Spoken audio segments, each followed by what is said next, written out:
we'll be going through with the presentation first.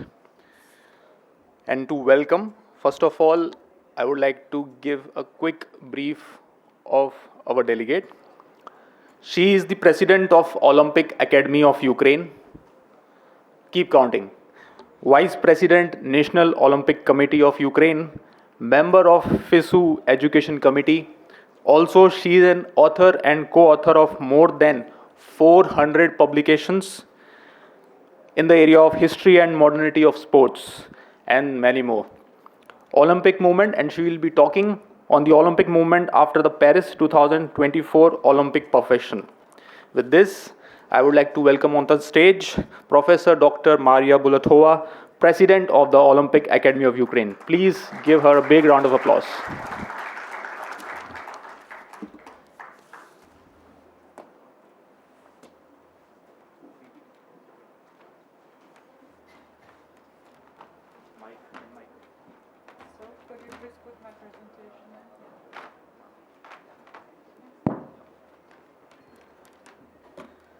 So, my dear friends, good morning.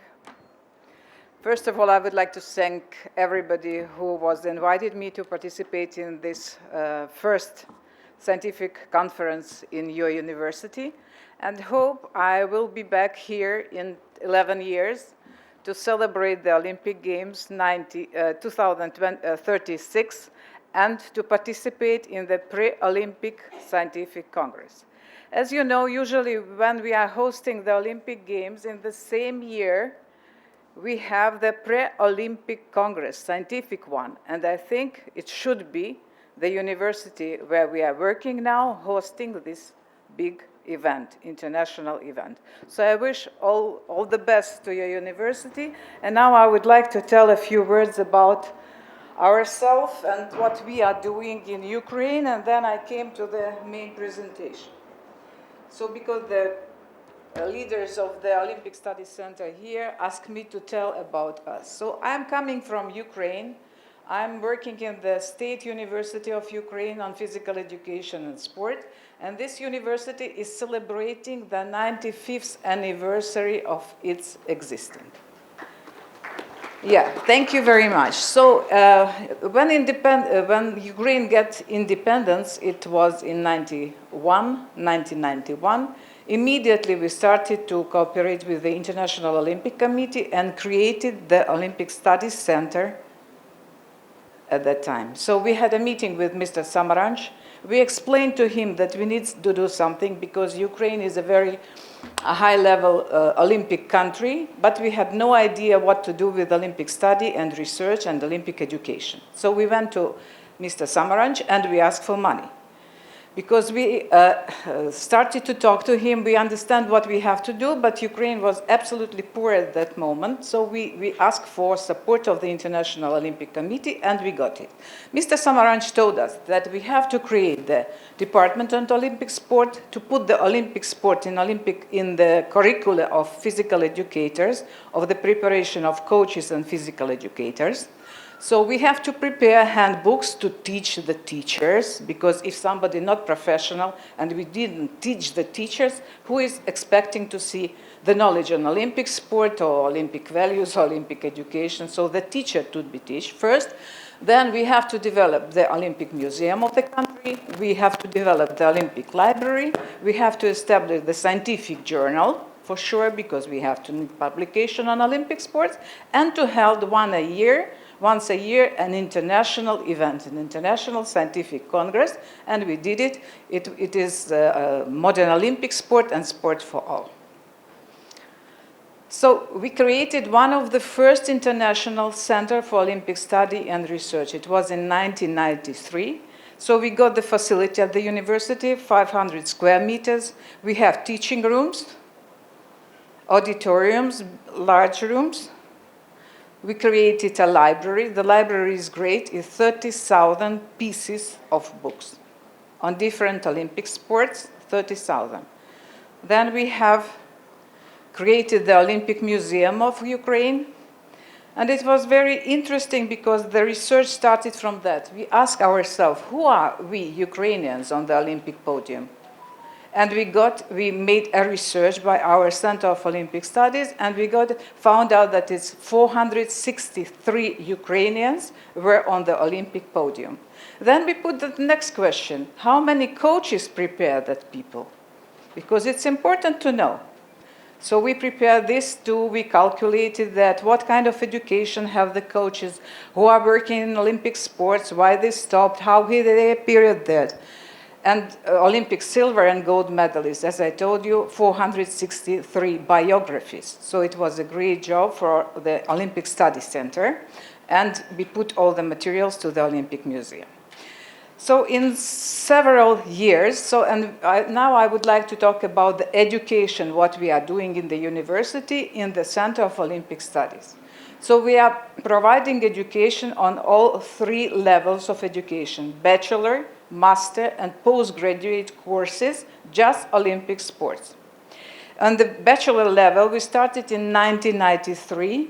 So offshore, we needed a book. So we prepared the textbook in 2 volumes in Russian, and we translated in 1 volume in English by the support of the International Olympic Committee. And the books were presented on the Centennial Olympic Congress in France, in Paris, in 1994, when the Olympic movement celebrated its 100th anniversary, and it was distributed to all the National Olympic Committee around the world.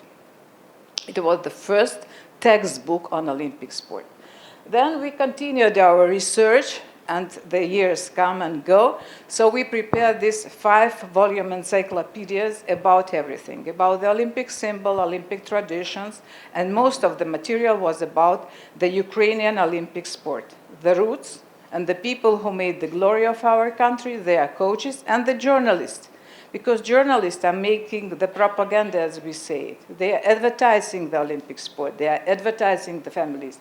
They are advertising everything about that. If they are talking negative, so we have the negative reaction.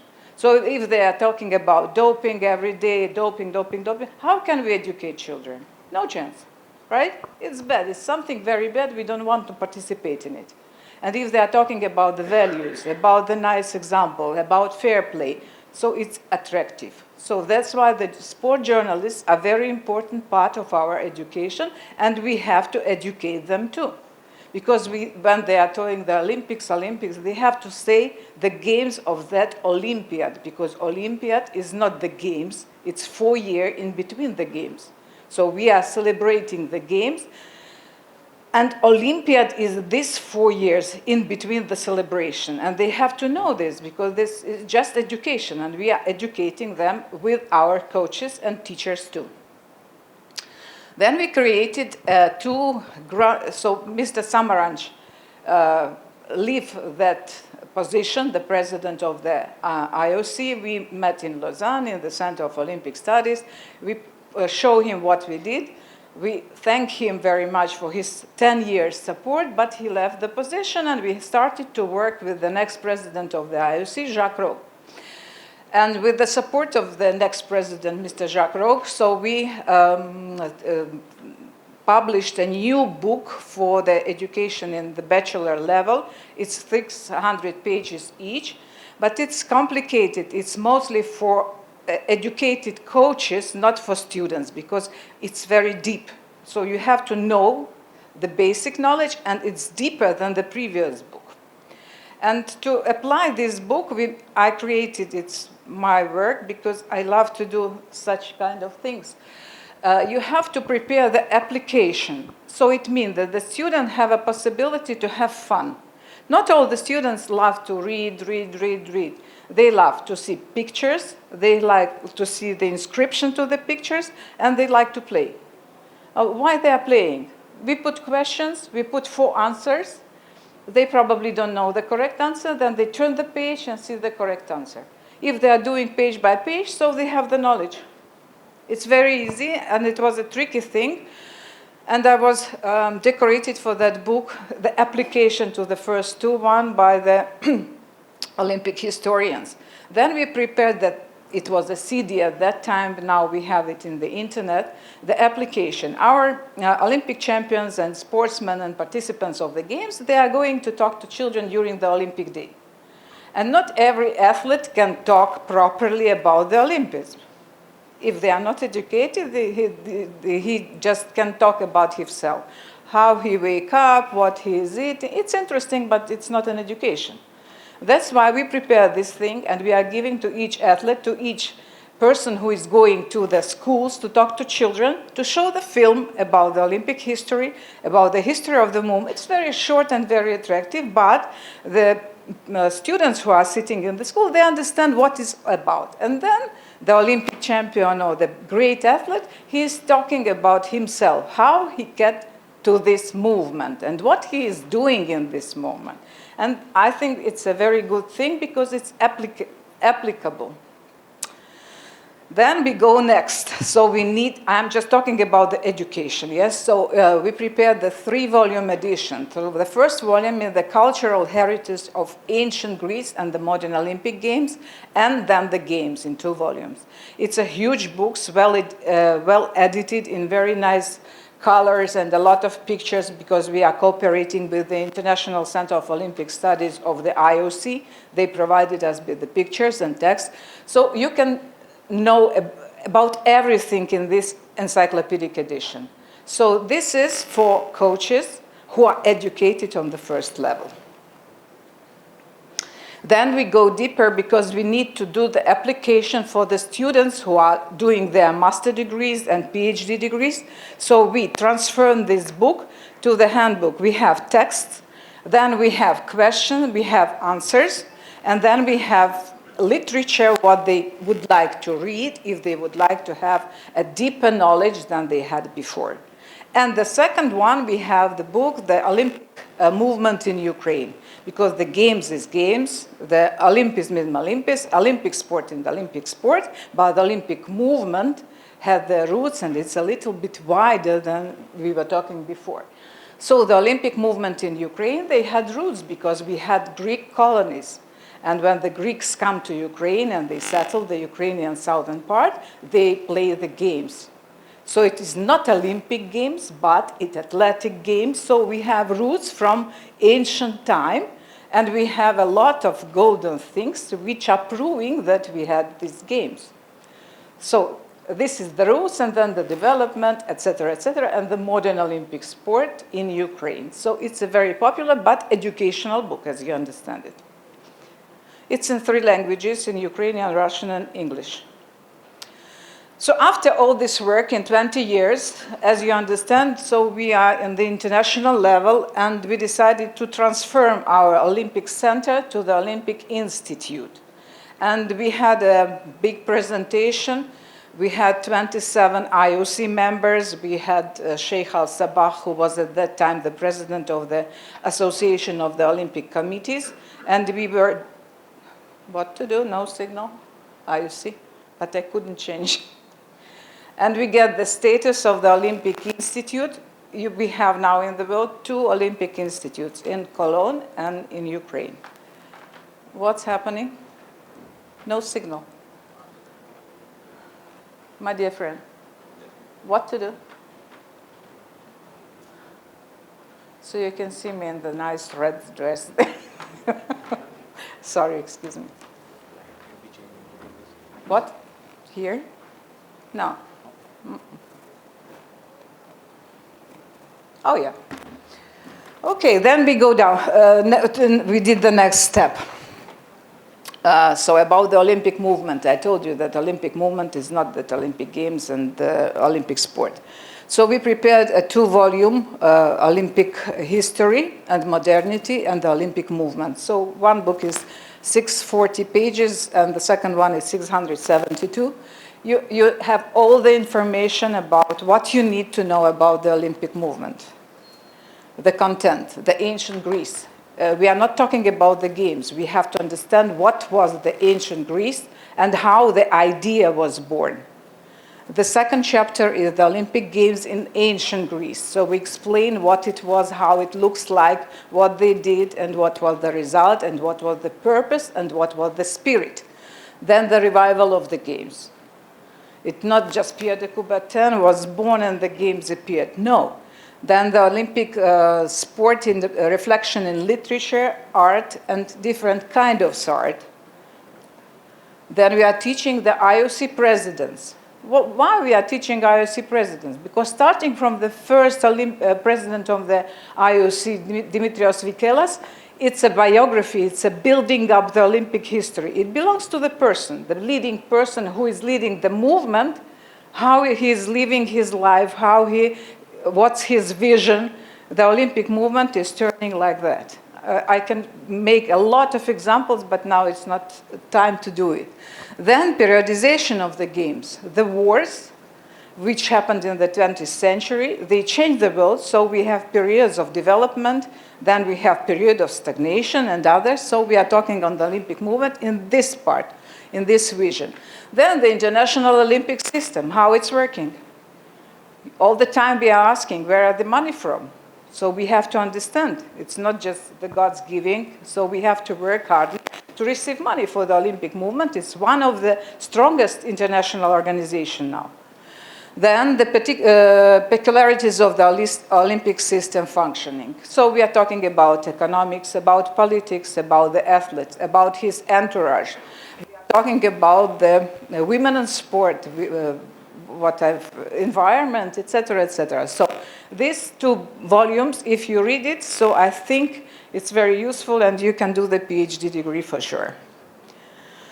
Then we are turning to children. The Olympic Studies Center, the Olympic Study Institute, we are working, of course, with the Olympic Academy and the NOC and the European and international devices who are responsible for the Olympic education of children. So I created this Olympic guidebook, the name, it's the European book. So the first was who we are, Europeans in the Olympic movement. So we know the Greeks, we know the origin, so we originated the games. We give the main idea as a gift to them and humanity. And then who are we now? So most of the presidents of the IOC were European. We have the European Games. We have the presidents of the International Summer Federation, Summer Olympic Sport Federation European, the Winter Sport Federation. In historical point of view, we did it for children, but in very short and attractive things. And we did it, you see the Olympic cauldron with the fire, and it have 50 pieces, like 50 European countries. And we created this book, and we show the traditions to the children of Europe in general, and we have a quiz. They can control themselves, and now this book has 8th edition, and we allow now to each European country, if they have their own language, to translate on the language and use it on the internet. And we can use the quizzes on the phone. So it's very easy, and it's very easy to use it because it's very attractive. If people love it, we even don't change the design. It was an Italian designer who did it for me. I prepared the text, the content, and they did the design, and it's very often used in Europe now. So in this case, it's my suggestion. Yesterday I talked to the director of the center, so to prepare it for Asia and for India respectively too. Such kind of educational kit for the children, because the International Olympic Committee started to work in India teaching the Olympic values. Did you see the books? So it's very good too, but it's a little bit different. It's just values. And here is the Olympic history in very short way, because, for example, in Asia, you have a different mentality, a different culture. So it's, for Europeans, everybody knows what is Olympics, everybody knows who is Zeus and who is his wife, etc., and the mythology. But the Asian continent, you have your own culture, and probably it's not very common that children knows the European culture and the culture of Olympic Games. Then we created the posters, because we go to school, so in the school, not a lot of children can read books, so we put in the posters, 22,000 Ukrainian school, and we put the Olympic history in posters, very nice, and we gifted it to every school, but we created it in the Olympic Institute.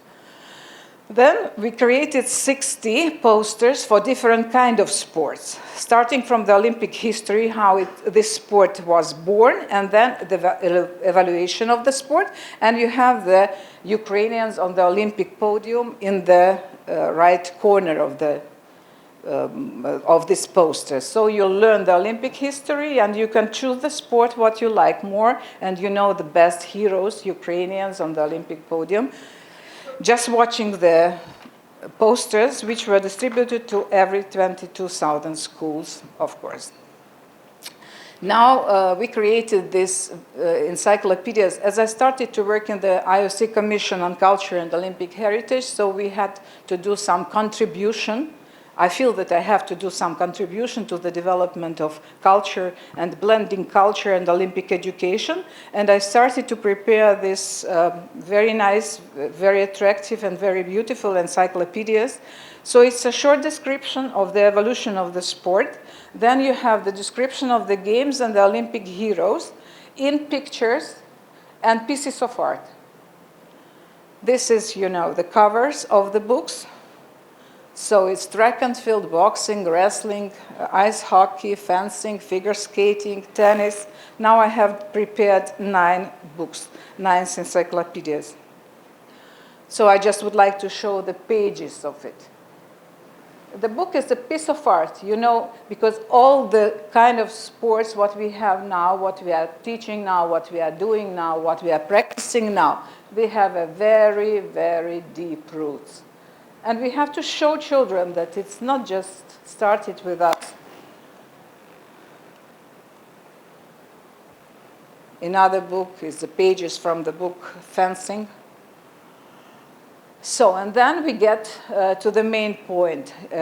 These books should be illustrated, and we have to teach children the art is very segmented, and we have to show how sport was attractive to the people who were working in different kinds of art. For example, this is etching, the Holland Dutch etching. You can see here the sport like diving in the works of Impressionists. Then we have this kind of sport as diving. We are talking about diving as an example in social realism. Then Then we have the same sport in the works of Art Deco style. So we teach children what is Art Deco. If you would like to have this type of education, you can learn from these books. Then you have this sport, the diving, in pop art, in graphic design. I try to be short. Mosaic panels. It's on the streets of our cities, decorating the houses. And even in Mexico, in the great stadium, you remember the works of Rivera. Now, yes, street art, the modern, but you have to see that around the world we have the street art, caricature, posters, postcards. Yes, we have stamps, monumental sculpture, the street sculpture. Then we have the Art Deco sculpture, the small one. In porcelain, everybody is buying that. In bronze small sculpture, we have a numismatics, the money. Then we have the phaleristics, the pins, and the big collection of the Olympic medals. In literature, in music and song art, in sport, in cinematography, in the films, sport and fashion, sport and architecture. It's very important for each kind of sport to see the development, the architecture, the flight of the architecture. And the last, what we created last year is with the support of the International Olympic Committee, for sure, as you understand, because it's a very expensive book. It's very nicely decorated, and it's really expensive, but very nice, about the Olympic memorabilia. So in the first volume, I put just Olympic medals, Olympic poster, floristics, and the Olympic prizes. The Olympic medal, I just would like to show you how it looks like. It's a page of the book. You can see the gold, silver, and bronze medal, and you know that the best jewelry, one of the best jewelry companies, Chomet, prepared this medal. But not just the medal, you can see the box. Louis Vuitton prepared this box. It's a piece of art. And the Olympic champions and the people who get this medal, they have to understand the value, what they have. It's priceless. And we are doing this description for the all Olympic medals starting from 1896. For example, the Olympic posters. You have to understand the creator of the poster, the artist who did it, and then what you see there. So usually people are saying, it's some goddess. It's not some goddess. It's Art Deco, Athena, the Greek goddess of the Pan-Athenian Games. And you see the Art Deco picture. It's very nice. And I'm describing what is that to people to understand the meaning, what they see. The next, floristics. We know that the ancient Greeks, they were fighting just for wreaths, but the wreaths were two forms, the horseshoe form and the round shoe form. So we explain why this and why that, etc. Then we are going to the Roman times, and now we are talking about the Olympic bouquets, which is the obligation of the organizing committee to give it. So, but now the last games in Paris, there was no bouquets, as you remember. So people came to the podium, they get the medal, and they get something. It was the Olympic poster, not something, the iconic poster. And they decided to put the flower bouquet to the French cities. The capital of the city was decorated with these flowers. It was the main idea that we're not just giving one bouquet, we decorated the whole city. Paris was decorated, especially planted with this kind of flowers, red flowers. Okay, and what I would like to say more? So it's the Olympic prizes. Not a lot of people know that we had prizes in Olympic Games. Then we have challenge prizes, pieces of art. Look at this. It was pieces of art, really. The Emperor of Austria donated this, and it was granted from 1908 until 1920, and then they stopped this practice. So the activity of our institute was honored by the International Olympic Committee. We got the Olympic Order. Then we got the Pierre de Coubertin Medal from the IOC for our contribution to the development of the Olympic education. Then I got the Sport and Art Award from the IOC and Thomas Bach Prize for the last books, what I show you. No, that doesn't work.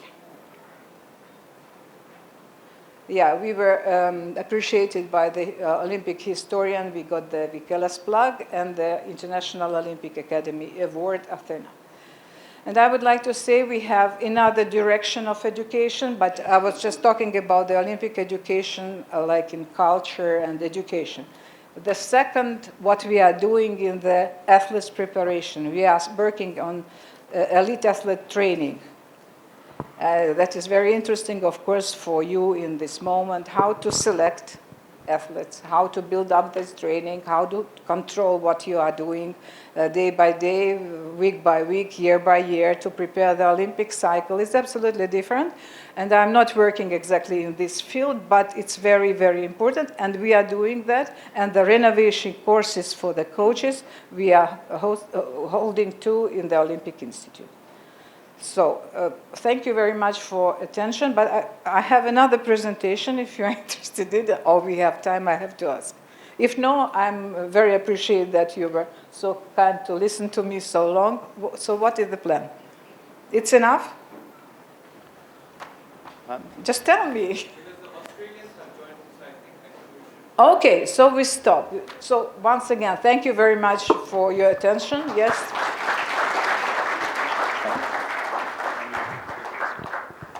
Thank you so much, ma'am. Now I think India should know where it should not need to go when we talk about history of Olympics. To Ukraine, of course, and to the ma'am. So if there are any question, we will take one question, please. Yes.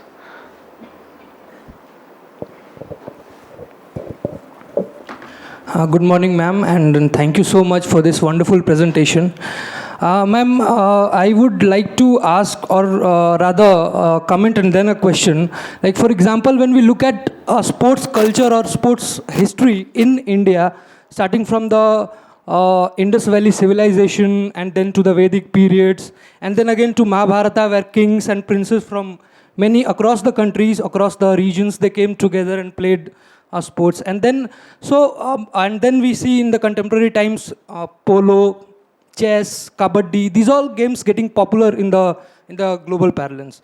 Now my question is, ma'am, because since you spoke about the European history of Olympics, do you see a positive or negative influence of these Oriental cultures, sports cultures, or these Eastern sports cultures on those European history, Olympic history? Thank you so much. Oh, thank you very much for your question. So I think that we have to look on this question more wide than we are talking about. So if we are talking about the roots of Olympism, so we are talking about Europe, about the Greek culture. And if we are talking about the sport in general, so of course all the continents have their own kind of sports, national kind of sports, which developed, and now we are using this kind of sports in the Olympic program. And the influence of that, of course, is tremendous. Even, for example, now we have to talk about the multiculturalism in our Olympic movement, because we are so diverse, we are different, but we are doing the same thing. And now, the last Olympic Games show that, so we had 206 national Olympic representatives presented on the Olympic Games, and we had the team of refugees, and we have the team on the Olympic flag, right? The Russians and the Belarusian athletes and other athletes were under this flag. And of course, if we are talking, for example, Taekwondo, or Judo, so it's an influence of the national sport of the people who are living in Asia. Yeah, of course. So we appreciate the continental games, and we appreciate the games what you had in specific country in different continents, for sure, yes. Thank you, ma'am. We'll be moving forward to the felicitation ceremony. We have one question. Okay, yeah. Hello, ma'am. It was a great presentation. I just want to ask one question. Now you have showed all the presentation or magazines and everything you have prepared for the Olympic. So can we make it available in the local languages in India? Because India is a diversified country and various languages been spoken in India, and we can make it available. Can we make it available for the youth or the kids in the language they can understand and they can take the interest into it? Thank you very much for your question. So all the books what we created, and we published in the 30 years 30 books, a huge one, big one. And is in the collection of the International Olympic Committee, in the International Olympic Committee library. So it's open for everybody, so you can use it. And the second, what we discussed yesterday, so as the war in Ukraine stopped and the air traffic started to work, I would like to do a present to your university, a collection, an Olympic English language collection to your university. And if you would like to translate into local languages, I don't see any, you can do it, of course. I'll be very happy to contribute to the development of Olympic education and Olympic science, and for children, Olympic education for children in your respective country. All right, then thank you, ma'am. Yeah, thank you very now, much. I would like to call upon Mr. Prithvi Gavan Patel, Advisory Chair of Bharat Center of Olympic Research Education, to felicitate ma'am, please. Now the gifts are coming. Whoa, whoa, whoa. Thank you.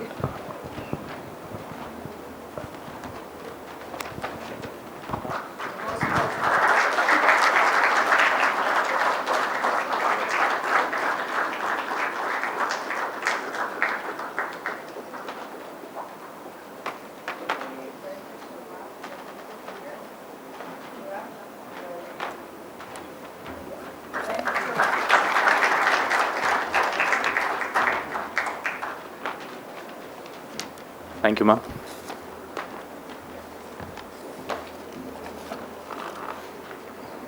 Now, in a minute, we'll be moving from Ukraine to Australia.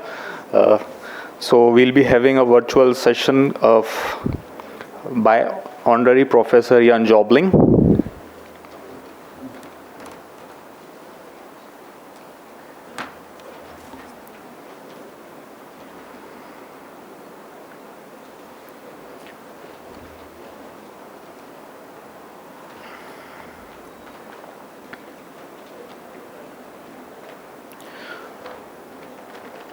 Ian Jobling and born from Queensland. Are you there? Yes, we can. Can you hear us? Yes, we can see you loud and clear and visible too. Perfect. First of all, thank you for inviting us to do this online and have this many mileage across the ocean to be live from Australia. I will present to you Dr. Jobling, founder of the UQ Queensland Olympic and Paralympic Studies Centre, as well as current patron. So over to Ian. Hello, and so pleased to be able to speak to people in India. And it's a delight to be here. We are very, very keen on the Indians. They just got to learn how to play cricket, that's all, and then we'll be okay. Can you hear me? Yes, totally. Okay. Yeah.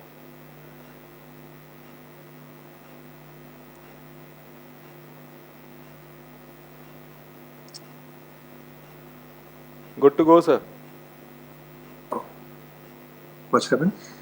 So we will talk a little bit about the activities that we have in our research centre. We're also looking very much forward towards the Brisbane 2032 Games, which will happen this year within 7 years. There's a lot of development in our university. We established an office for engagement in the Olympics and Paralympics community, which involves very strategic partnerships, for example, with our National Olympic Committee, with our Paralympic Committee, as well as our national sporting organizations. Additionally, and Ian can elaborate a little bit on that, where the University of Queensland is also working with partner universities across Australia, the University of Queensland being one of the 3 centres in Australia officially endorsed by the International Olympic Committee. And therefore, we have a lot of exciting and current projects running, as well as subjects, for example, in Olympic studies, which saw a huge spike and increase in students over the last year or so, almost by 100% increase. Over to Ian, who probably talks a little bit about the foundations of the study centre, as well as what is the future plan for us in Brisbane. Yeah, the Centre of Olympic Studies, the UQ Centre of Olympic Studies, was established with 2 others in 1998, prior to the Sydney 2000 Olympics. There were 2 others. One was at the University of South Australia, which was headed by John Daly, a track and sprint coach who produced a gold medalist in Glynis Nunn at the 1984 Olympics. The other one was at the University of New South Wales with Richard Cashman as the director. We still have the 3 centres, as Bjorn has mentioned. There's this one which is now called the UQ Queensland Centre of Olympic and Paralympic Studies. Daryl Adair heads up a similar centre at the University of Technology, Sydney, and Richard Barker, Dr. Richard Barker, is head with Dr. Robert Hess at Footscray Institute, as it's called at this time.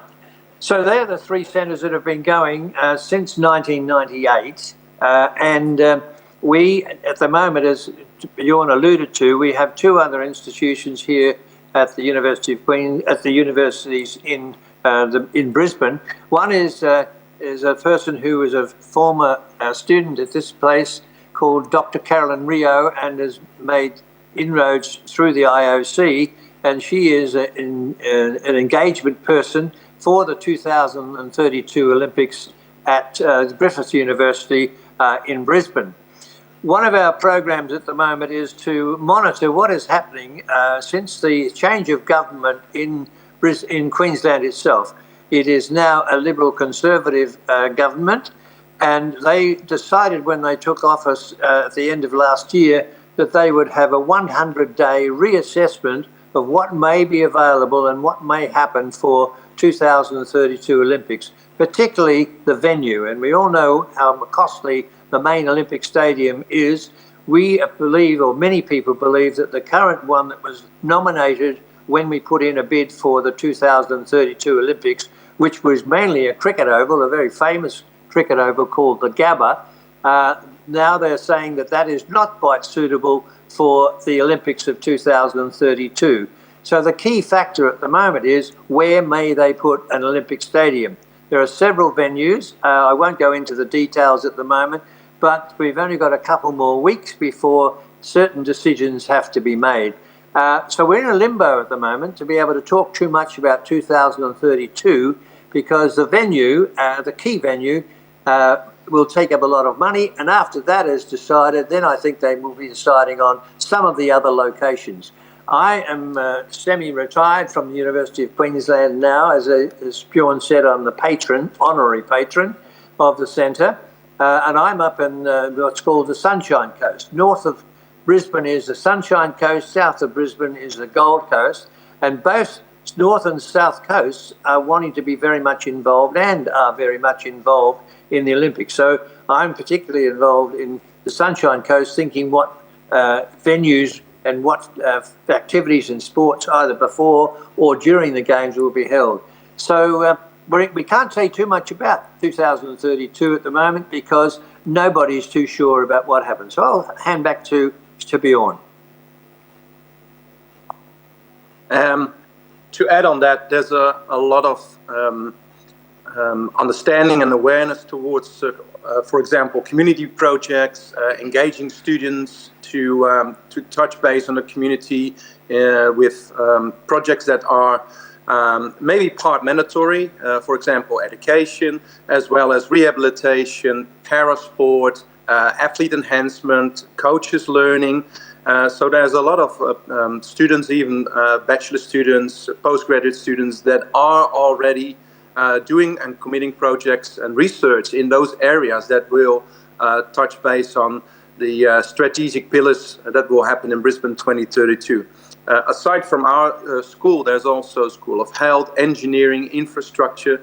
So there's many conversation at a strategic level being held about how research and how applied science can be crucial and beneficial to the 7 years that we have in front of us for Brisbane 2032. I wonder whether anybody has any questions to us at the moment, or would you like us to talk about something of interest to the people there? If there are any questions from the audience, otherwise we'll be ending this session. Anyone, please? All right, so there are no questions. So I guess that was it. Thank you so much, Professor Jobling and Bon. We are thrilled that you have joined us directly from Australia, and we would like to felicitate from here itself, from BCORE to directly Queensland. I would request cameraman to focus. Yes, directly we would like to felicitate you from BCORE. Yeah. Thank you so much. Oh, thank you. Appreciate that. Thank you so much, sir, both of you, for joining. Thank you so much. And may the peace of Olympia be with you all. Thank you so much, sir.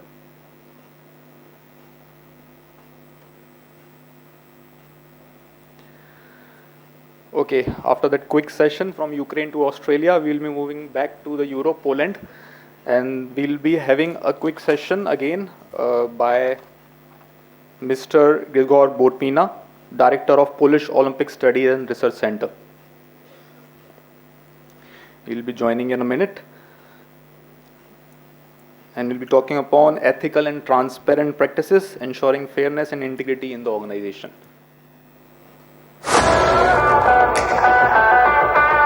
The Indian Army not only protects the nation, it protects our dream. It empowers, inspires, and uplifts the dreams of billions.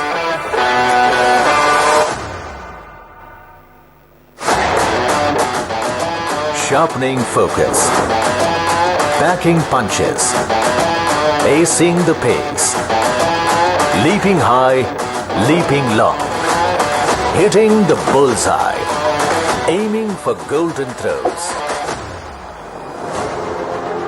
Our Olympic wing has been a ray of hope, nurturing the finest talents from parades to podiums. Our athletes have conquered the world stage, adding glory to the tricolour. A place where discipline meets excellence and victory is forged with sweat. We stand together in unity, excelling in the world stage.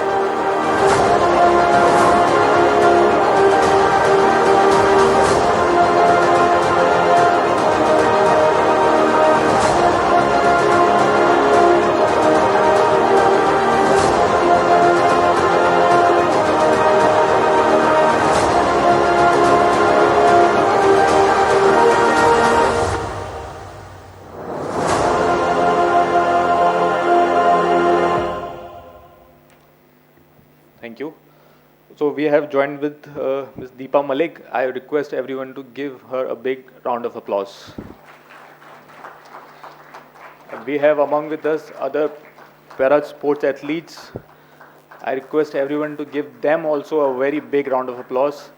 And also DG SAG Sports Authority of Gujarat as well as for joining straight from Gandhinagar.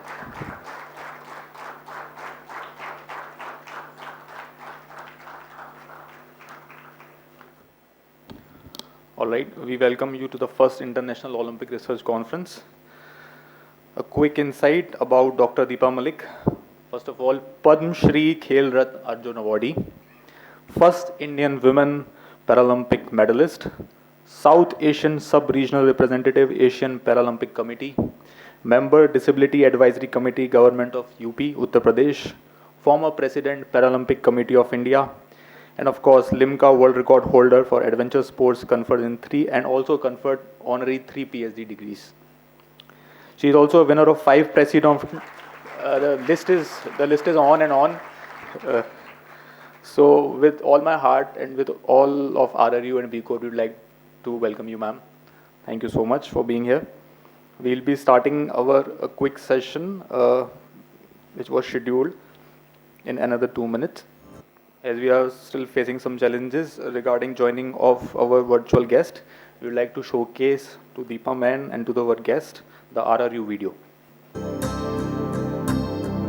Rashtriya Raksha University. Rashtriya Suraksha Sarvopari.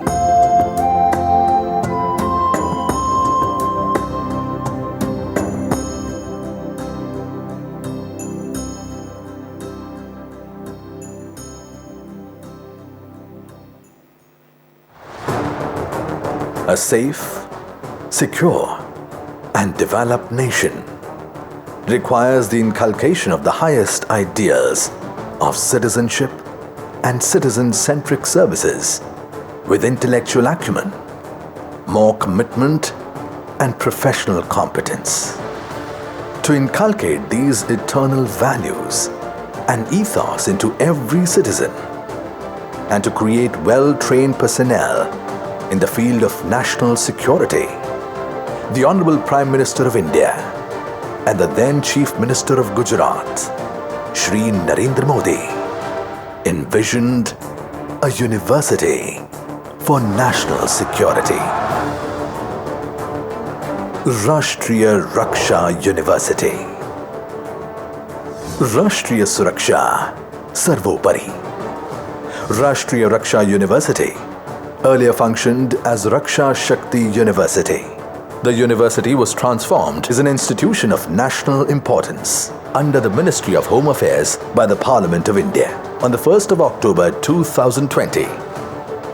RRU aims to provide an academic research training ecosystem for national security and policing in India and to friendly foreign countries, laying new benchmarks and standards with the help of qualified, committed and motivated academic and practitioner faculty from India and abroad. With the guidance and patronage of the Honorable Union Home Minister Shri Amit Shah, RRU is laying a strong foundation and preparing a pool of dedicated young women and men who are aspiring to serve the nation in strengthening its security and contribute to development through serving in armed forces, central armed police forces, central police organizations and state police organizations, as well as private, corporate and industrial security organizations. Spread over 230 acres land in Lavad, Gandhinagar, generously donated by the Gujarat government, RRU has been receiving support from the successive leadership of Gujarat since 2010 and is being nurtured by the committed institutional leaders.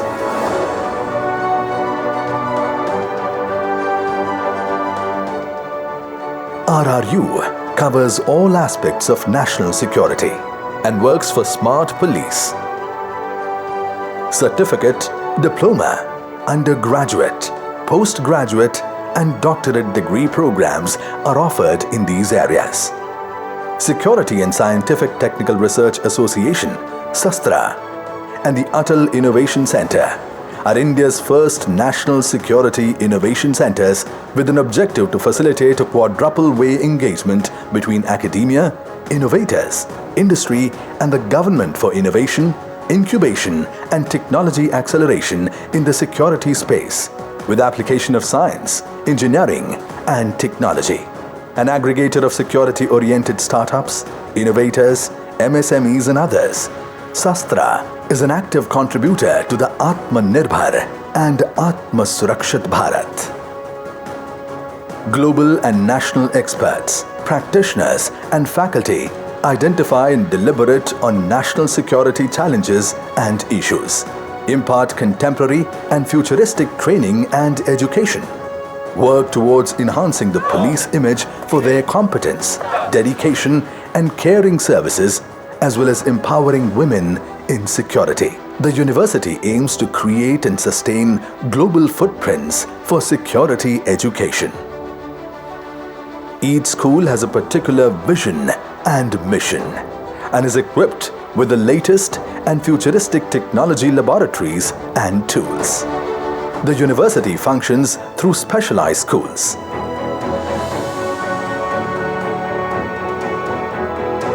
RRU, contributing to the Indian Technical and Economic Cooperation Program of the External Affairs Ministry, is reaching out to friendly and like-minded nations across the globe, emerging as a contributor to the global security knowledge resource base. Ensuring effective national security today is a far more complex task. It requires more interdisciplinary training and education and varied experience. As India rises, these challenges will grow because the stakes for us and the stakes for the world will be much higher. Training and Executive Development Directorate contributes to Karma Yogi mission of the Capacity Building Commission through basic and advanced programs in all aspects of security. Raksha Shakti School, an innovative education platform started in Gujarat, aims to prepare young people from the age of 10 years onwards through education and skills to serve the safety and security of the people of the nation. Academic recognition of security and police personnel aims to ensure meaningful social reintegration of retiring personnel, besides offering them opportunities to serve the security ecosystem through startups and incubation. Policy-oriented research and publication of reports and papers, besides joint research projects with like-minded institutions across the globe, create a narrative for the rule-based international order. Extension and outreach activities, NCC and NSS programs make learners fully aware of societal realities.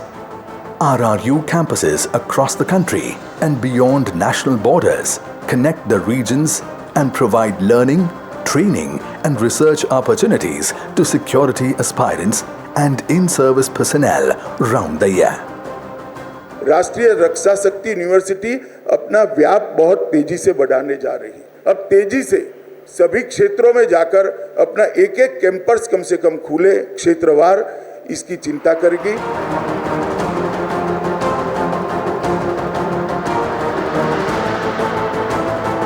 As a center of excellence in national security and defense management and a global leader in internal security, correctional administration and police. RRU hosts learners, thinkers, strategists, practitioners and policymakers to think, deliberate, propose and implement high standard security education, research and training. RRU is honored to serve the nation for the Sashakt Atmanirbhar Bharat mission with renewed confidence and courage. आज हमारा राष्ट्रीय रक्षा विश्वविद्यालय देश के विश्वविद्यालयों में एक अपनी साख, एक अपनी विश्वसनीयता बनाता जा रहा है. Rigorous examination, round-the-year incubation, internship and placement, student welfare programs, financial administration, health and safety care, efficient and timely provisioning of procurement and support services, internal oversight, quality control and assurance, hostel administration boost the realization of the core mandate of the university. RRU at glance.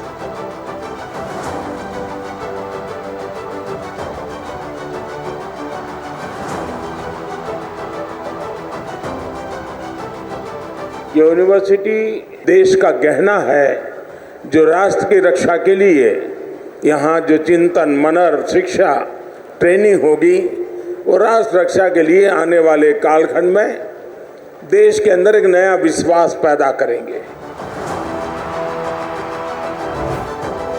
Rashtriya Raksha University, the emerging global address for security education.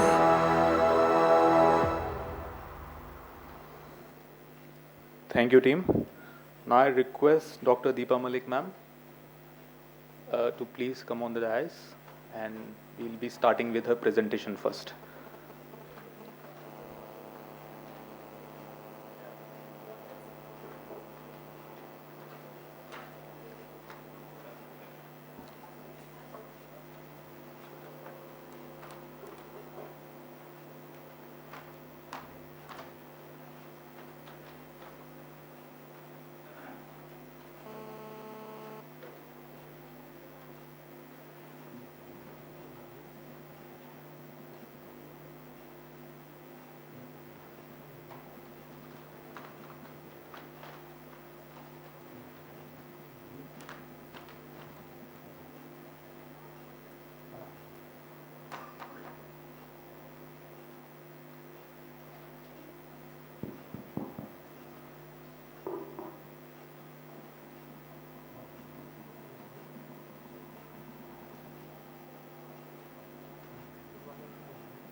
I request everyone to give ma'am a big round of applause.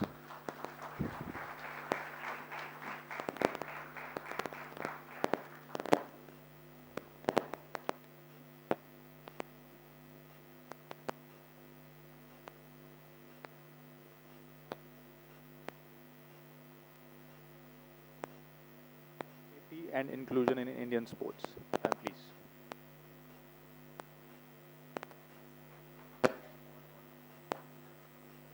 Can you hear me? Yeah, hi. Good morning, Pranam, Namaskar. I'm grateful to Rashtriya Raksha Academy and Vice Chancellor Mr. Patel, Director Utsav, members of the Commonwealth Federation, and all eminent guests, and above all, Kanti Bhai, Chandu sir, and the members of the Para Gujarat Sports Association. I thank for making this session inclusive. I thank that you are beginning the day with the story and journey of a Paralympian. And I was told that I want this session is going to be about 40 minutes of my speaking time, and I said, what better than sharing my life journey, a journey which was time and again introduced to disability, but time and again I found an opportunity in disability because my medium was physical fitness, adventure sports, and sports. It was the magic of sports which always changed my identity from a disabled, dependent, sad, patient, wheelchair-bound person to the identity of an international para-athlete who won laurels for India and henceforth got the awards and rewards and a life of dignity, empowerment, and an opportunity for me to bring about a bit of a change that I wanted to see around me. And that's why I say that I refuse to be anybody's stereotype. I have to take you to, which side do I point? That side? Yeah. So this was a childhood picture. I was second born to my parents. I was very, very active child. I always loved outdoors. But this didn't last too long. By the age of 5 years, my parents discovered that I had started limping, gradually losing the power in my lower limbs, and admitted in the hospital for the longest time.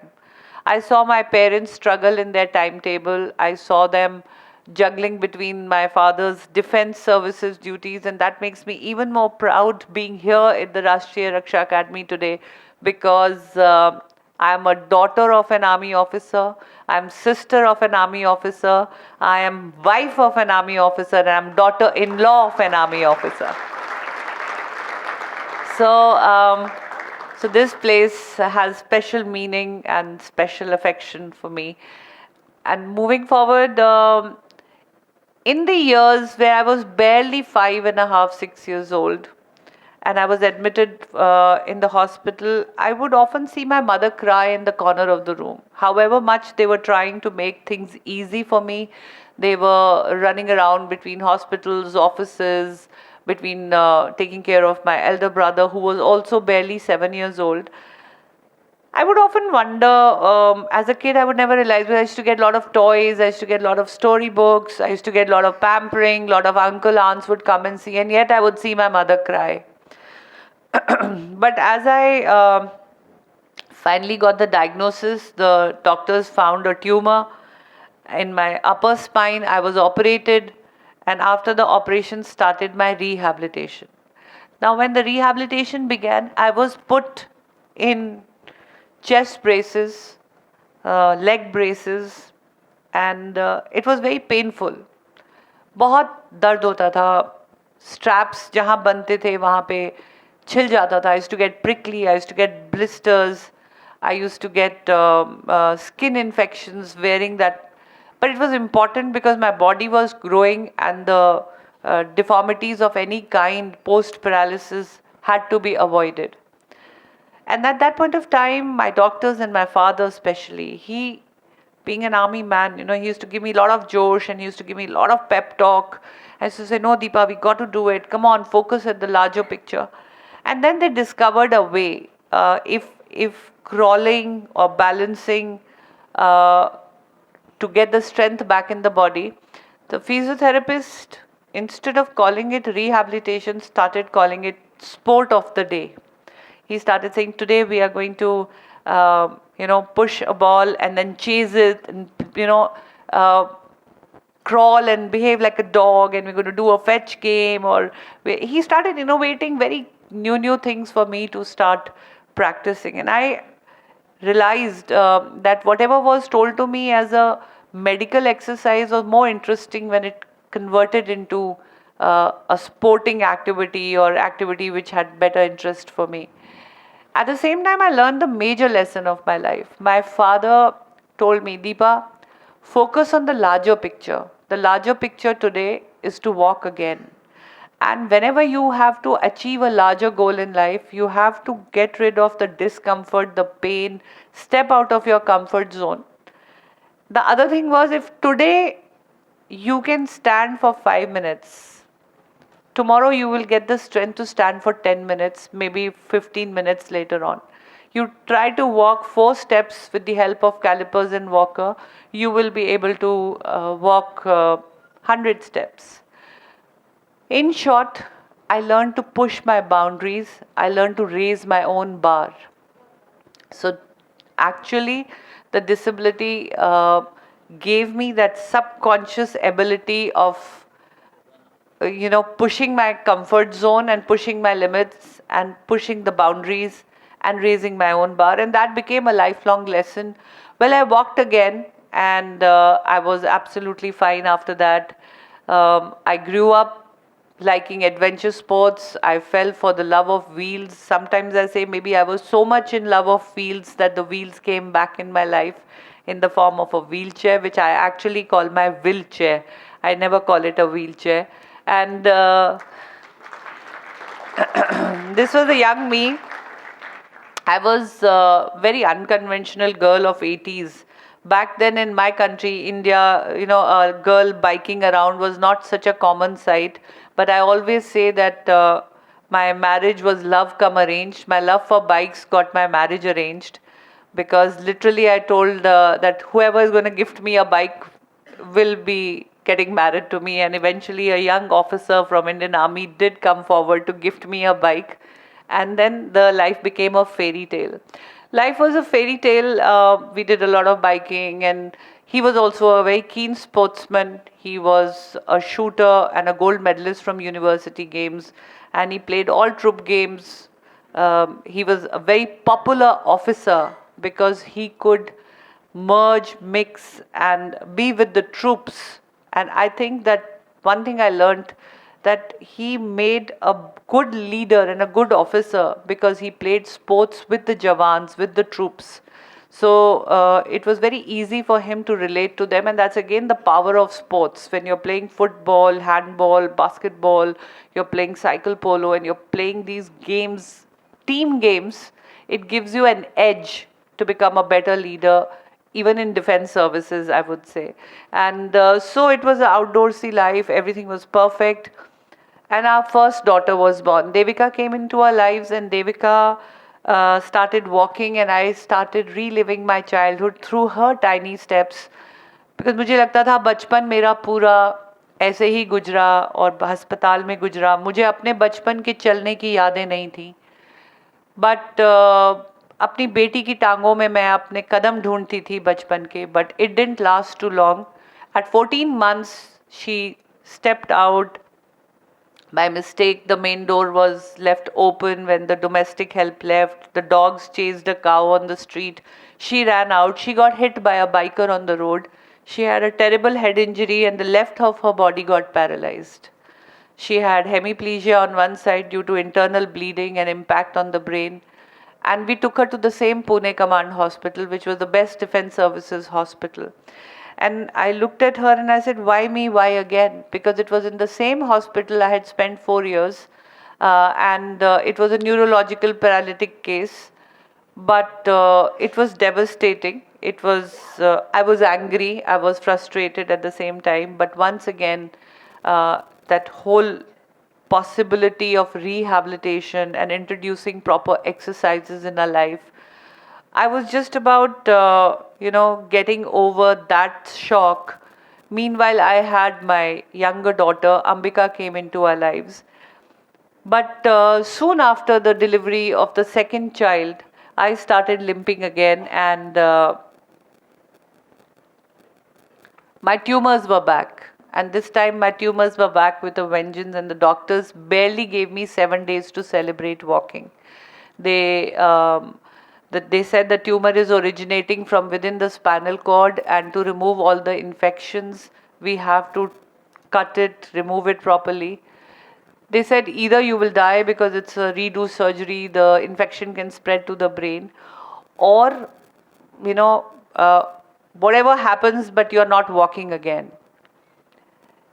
I think once again the defense services background helped me, because that was also the time my husband was at the Kargil war. It was June 1999 when this surgery was there.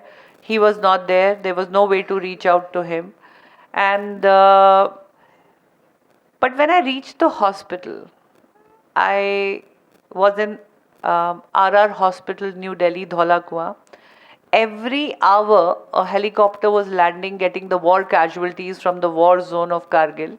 When I went through that hospital, the entire hospital was converted into almost like an ICU, because so many soldiers had got hit by a bullet in the head, or a mine blast, or a bomb blast, or a shelling victims.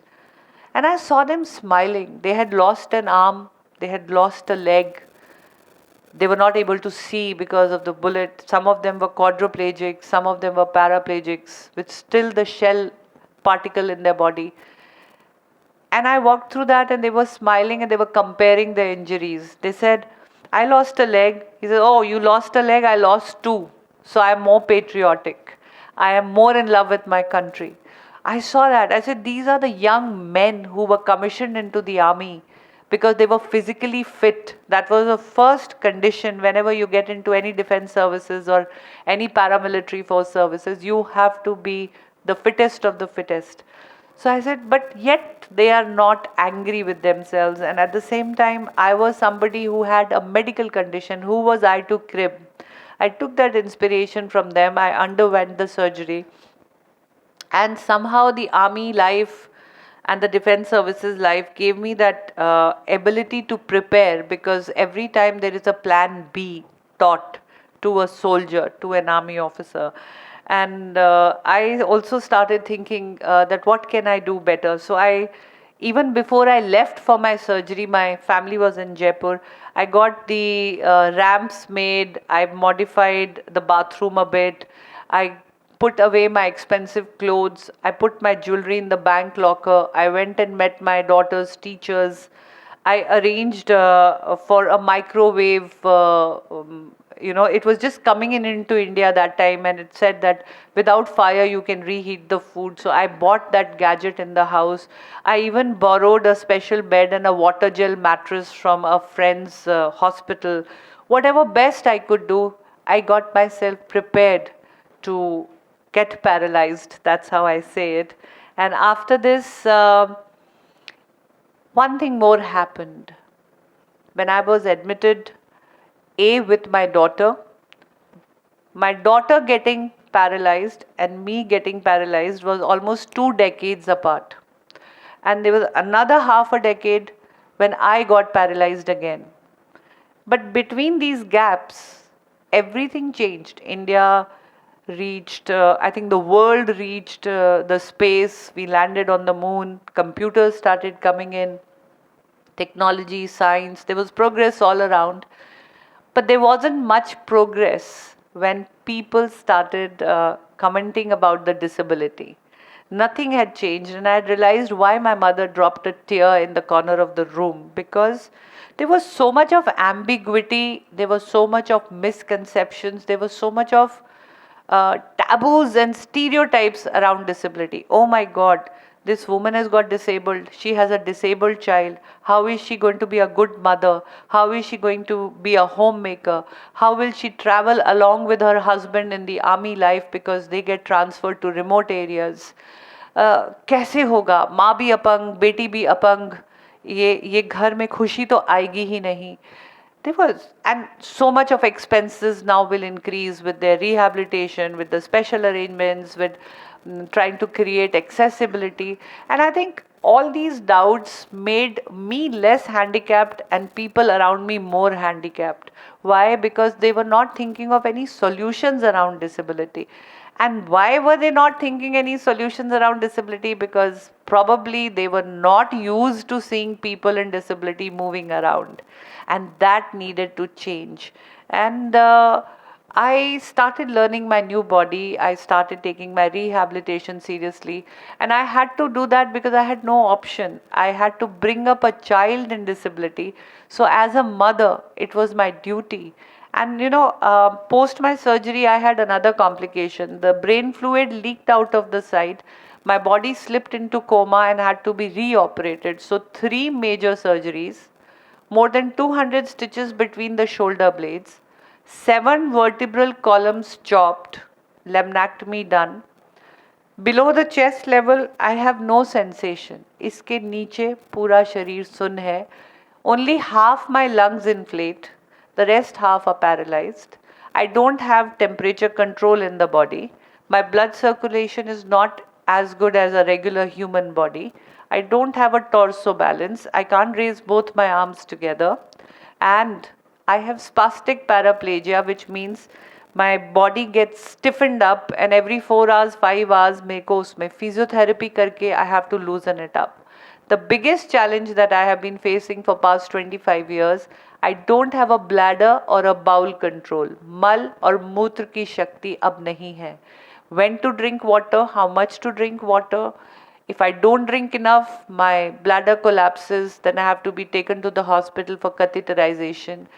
If I drink too much and not calculate the amount of time I will be out, I end up wetting my clothes. And same thing happens for my stool. When to eat, how much to eat, how to balance the diet, and how to pass the stool. If I end up with constipation, again I have to be taken to the hospital for removal of stool from the body. This is the body in which, and every 2 to 3 years I have to undergo partial chemotherapy and radiation to stop the tumor from growing because they cannot operate anymore. So the body goes to 0 and I have to restart the body all over again. So many medical challenges, 55 years of age, but I think I still look hot. Yeah?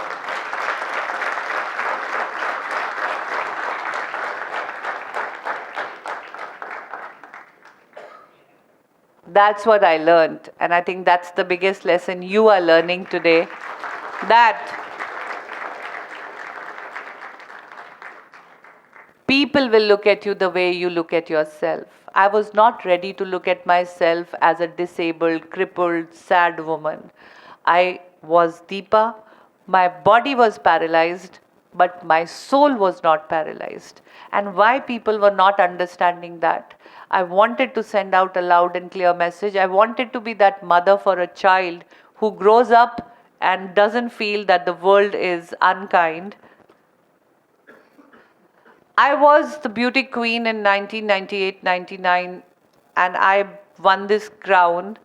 I was praised for my body. Oh my God, she's mother of 2. Look at her, she's so beautiful. And I was up against some models and some, very younger women out there. But for the same body, I was being cursed that, she's going to be a lifelong liability, poor husband, poor this, poor that.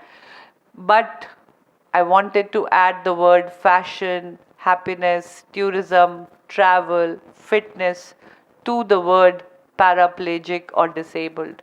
And I say that no medical problem till date stops me from feeling beautiful. And I think I still walk the ramp and I still feel beautiful, and that is what is important. On this journey of ability beyond disability, when I was trying to discover what should I do, I started a garden restaurant, because by then my husband stereotypically infected A, with love, B, with the fact that where am I going to travel with her? And I'm still angry with my husband that why did you ever think that I will not be able to travel and I will not be able to reach out? Again, because there wasn't much awareness around a person with disability, with bladder and bowel challenges. And out of love, he left army. And that is, it took me almost, I think, a decade to forgive him for doing that. I said, why did you do that? But he came home, and parallelly, I started running a garden restaurant. And I used to feel that, and trust you me, people used to call me a liability, a financial liability. Having run this restaurant, I started earning 4 times more than my husband's pension. So I became empowered, but I overheard someone say, he left army because he had to come and run the restaurant. She's just a face who is a tax-saving excuse, like her disability is being used and they are keeping her happy and her husband is running the show. And that hurt me. I said, I worked so hard running this restaurant purely with my own efforts. He doesn't even know from where the vegetable is coming and how we are marinating chicken and how we are cooking and is the tandoor ready in the evening. He has no clue. And yet only he's getting the credit for it. So I said, now it's time that I do something with my body. And that was the time I started looking for opportunities. And I'm so fortunate that I found an opportunity into sports. At the age of 36, I started off as a swimmer. Parallelly, I also wanted to be a biker. But when I wanted to be a biker, my doctors told me that I need to strengthen my upper body. And I revised my rehabilitation in a more scientific manner, where I was introduced to hydrotherapy. In the quest of being a biker, I became a swimmer. But until I was a swimmer, or I was trying to enter the world of sports, I was still trying to reach out to corporates for funding for my motorcycle, trying to work out a way that I should ride a bike, and riding a bike by a woman with chest below paralysis is going to send shock waves into the society, and I will arrive. But nobody was interested in giving funding to a woman who was chest below paralyzed and was just a homemaker. But by joining the world of sports, by practicing 3 new strokes, entering into the national competition and winning 3 golds in 1 hour, creating 3 national records, and wearing the Indian tracksuit after that, I got credibility.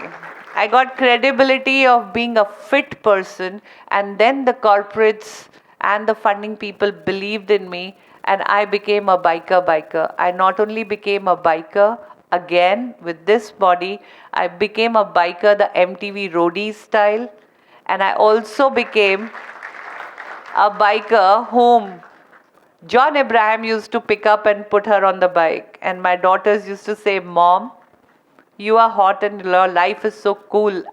हमारी mummy को John Abraham गोदी में उठाता.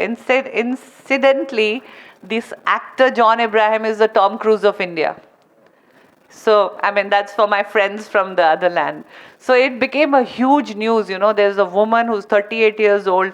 All this could only happen because I had acquired physical fitness through sports. And this also gave me a voice.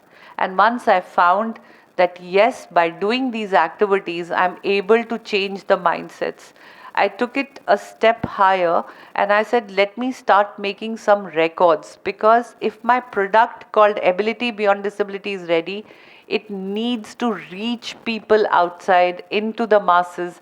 The only way to reach the masses is by way of media. And why will media talk about me? Because we did not have social media those days. It wasn't. This is still 2008, 2007. The Instas and the Facebooks had really not taken over the way of communication as it is today. It is a very strong medium. So what do? Can I have that video, please? The Limca record video. Yeah, you're here. So I'll show you a video. I started doing these crazy activities, but I could do these activities only because Parallelly, I was a sportswoman. 3 records. Yes, this one. Now on to the story of a champion who overcame all odds to become a sports star in her own right. Vishal Baristo meets the woman. Malik has won mentions in the Limca Book of Records in 2 different categories. In January this year, she set a new record for riding a special bike for 55 kilometers at a stretch.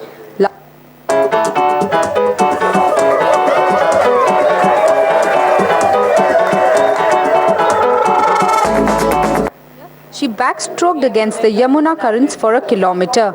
I trained for 3 months at Lakshmibai National Institute of Physical Education at Gwalior. And it was hard work because my coach told me we don't get permissions in my disability category. They don't allow people in my disability category to take that open river water swimming. It has never been done in India before. And I had to really take a special permission and convince them that I want to do this. Yamuna किनारे दीपा को लेकर लोग नदी की तरफ बढ़े तो सब देखने को बेचैन थे कि दीपा तैरेगी कैसे।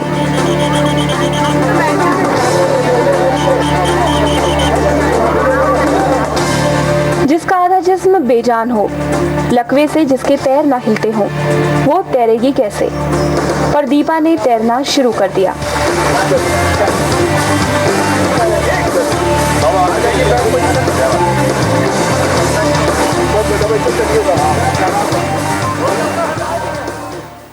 Very proud that I'm back from a Leh Ladakh exhibition drive, which I did in my vehicle, driving as one of the drivers. Did 3,000 kilometers in 10 days, covering 9 high altitude passes on the highest motorable roads, doing an average of 300 kilometers per day at an average high altitude of 15,000 feet above sea level.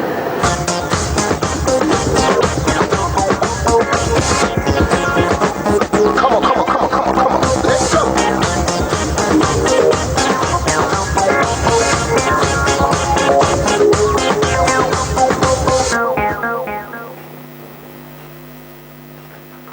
Thank you. And the rallies and all these, they made me a focus. I always say disability gave focus to my life and it also gave direction to my life. And soon these Limca records started happening and the crippled Deepa, the dependent Deepa was now being called the biker Deepa, the rallist Deepa, the Deepa who's always taking part in car rallies and everything. And post that, I also undertook another drive. And this time, this drive was about para sports. I started from Chennai and I came to Delhi and I was talking about para sports because I realized that that was a huge medium of social integration, of fitness, of self-esteem, of self-empowerment. And we still did not have policies in place. We still not have. People used to ask me when I said I play para sports, the educated people from my educated surroundings used to say, how do you jump from a parachute from the plane when you are paralyzed? How do you land? I said, why do you ask me that? And they said, because you said you do para sports.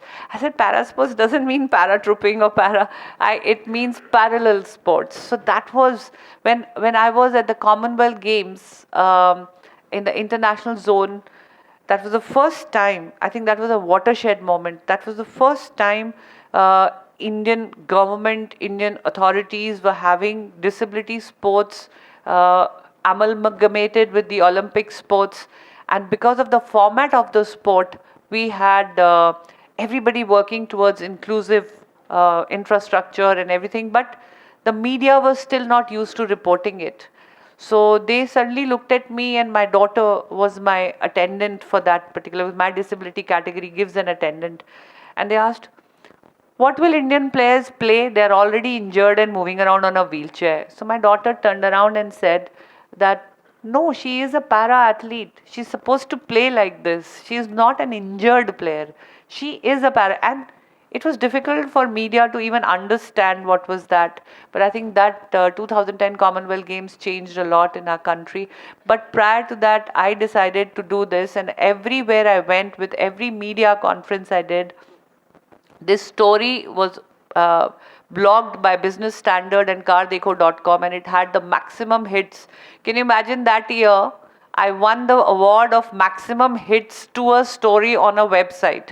I didn't even know what that award was because I had no knowledge of information technology but that meant that people were accepting it and their change was welcome. And post that, I also took to athletics because cold water and long body was not doing well in the water. I had to change my sport, which was a smart decision because amputees with no paralysis were doing far better than me. They say the goals should always be smart. They should be specific, measurable, attainable, realistic, and time-bound. I was already 40 and my time was running out in the sports career age-wise, but so I decided to change. And when I started the javelin, again, there was shortage of fundings. One javelin cost 1 lakh rupees if you take the carbon fiber javelin in Indian currency. And I said, where will the funding come? I closed my restaurant. I shifted to Delhi during the Commonwealth Games. And then I decided to continue to play. To raise funds, I had to become a motivational speaker. I started talking at the institute. I started talking. This was a win-win situation because I would get some money. And at the same time, I was able to spread the message of how empowering the para sports are. I also started knocking the doors of the bureaucrats, the politicians. I studied and researched along with my daughters about how the other countries are doing. We were able to take some good contacts during the Commonwealth Games 2010 and then get their policies in their countries. And can you imagine a homemaker woman who was just bringing up 2 children, happily married, never worked in her life, was appointed as the member of 5-year Planning Commission, as appointed by the HRD division of Ministry of Sports to formulate policies for para sports. That's the change. If you take the initiative, you can create a difference. And after this, some funding started coming and I could travel. I could really travel the world. I represented the country. Every time I won a medal, my voice became strong. This is from the Commonwealth Games. You will have to see this picture. And moving forward, I do not stand up when the national anthem is played. But the power of sports and the power of para sports is that every time I won a medal, the tricolor went up and 140 crore Indians stood up because the national anthem was played if I won a gold. And having traveled the world, but again, a very challenging moment came in my life. And this is very interesting story when we talk about sports. I was preparing for javelin. I had already got 2 Asian consecutive records in my disability category of F53. I had also won a medal at the World Championship. And I was getting ready for the Paralympics. 2000 London didn't happen for me, 2012. And my event changed. And the only time I had to qualify was Doha World Championship. The qualification mark was 3.60 meters. I threw barely 3.67 meters. Shot put happened. There was only 11 months left for the competition. And this was my last chance to qualify. I qualified. And by then, thanks to the policies and thanks to very kind intervention and focus from Honorable Prime Minister Narendra Modi, the Target Olympic Podium Scheme was introduced for even para athletes. I was one of the first beneficiaries of the TOPS scheme, and I got the liberty to customize my, I got the right wheelchair, I got the right throwing frame, I got the right nutritionist, I even got a biomechanics trainer, an injury management trainer, I had a coach, I had the right nurse for catheterization. I could avoid falling ill again and again due to urinary tract infections. I started focusing. The science had come into my, and when 11 months later the final selection trials happened, there was only 1 quota allocation for 1 female para athlete because number of athletes playing in women gender was so less that we only got 1 quota for a para athlete to play. And in that, I had to, literally, when I went there and I threw a 4.48 meters. 4.48 meters was far ahead of 3. The disbelief was so much that I was taken to the High Court that she has cheated into her selection, because there was absence of science and nobody even in para sports were ready to accept the increase. And with that, but I'm glad I had my mental trainers and my sports psychologists by my side. They never let that affect me. I went to play at the Rio Paralympics, which is my highest sporting honor. And when I reached there, I performed. I want to play my last video. I want you to focus on the result. 3.67 taken to 4.48 trials, which took me to High Court in disbelief of my fellow para athletes and what I perform for my country at the Games. F53 final, this a seated throwing event, and this is Deepa Malik of India. All the throws happening together. Malik, who's won silver in the shot in the 2011 World Championships. She's from New Delhi. It was a decent one out towards 5 meters here. And that's 461. Well, here's history. India's first ever female Paralympic medalist in any sport, Deepa Malik, picks up the silver. From New Delhi, silver medalist in the javelin at the 2014 Asian Games. First major championship was actually in Delhi for the Commonwealth Games in 2010. They have a strong parasports program embedded within. But Deepa Malik receives India's historic silver.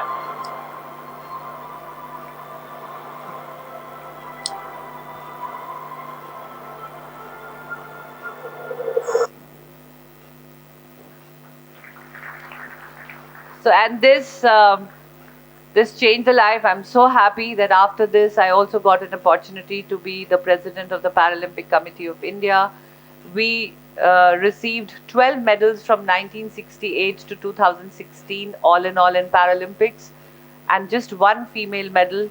But I'm so proud during my tenure, and with all the support of the right policies, the right inclusive funding programs that government has now designed, the research that Sports Authority of India is now doing, and the federation governance is now athlete-centric. Imagine in just 4 years, in gap of the Paralympics, we were able to make 48 medals for the country, and 14 more female medals have got added in just Tokyo and Paris episode.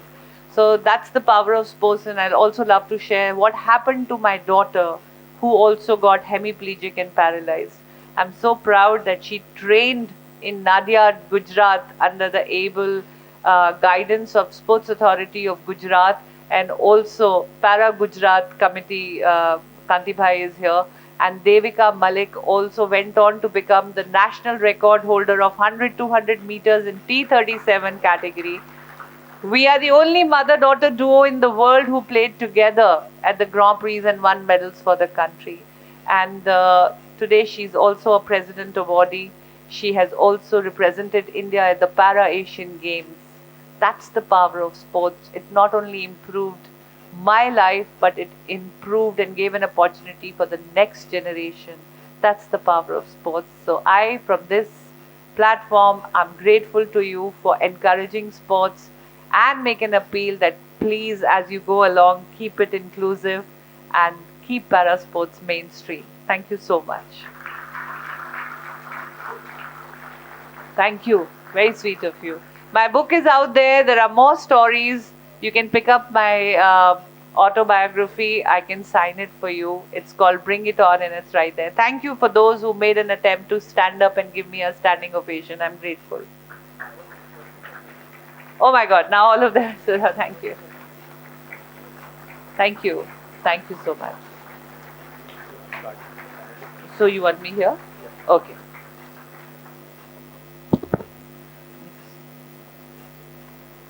Dr. Deepa Biker Mika, also legendary Mika. Legendary Deepa, sorry. Thank you. We'll be starting with our panel discussion.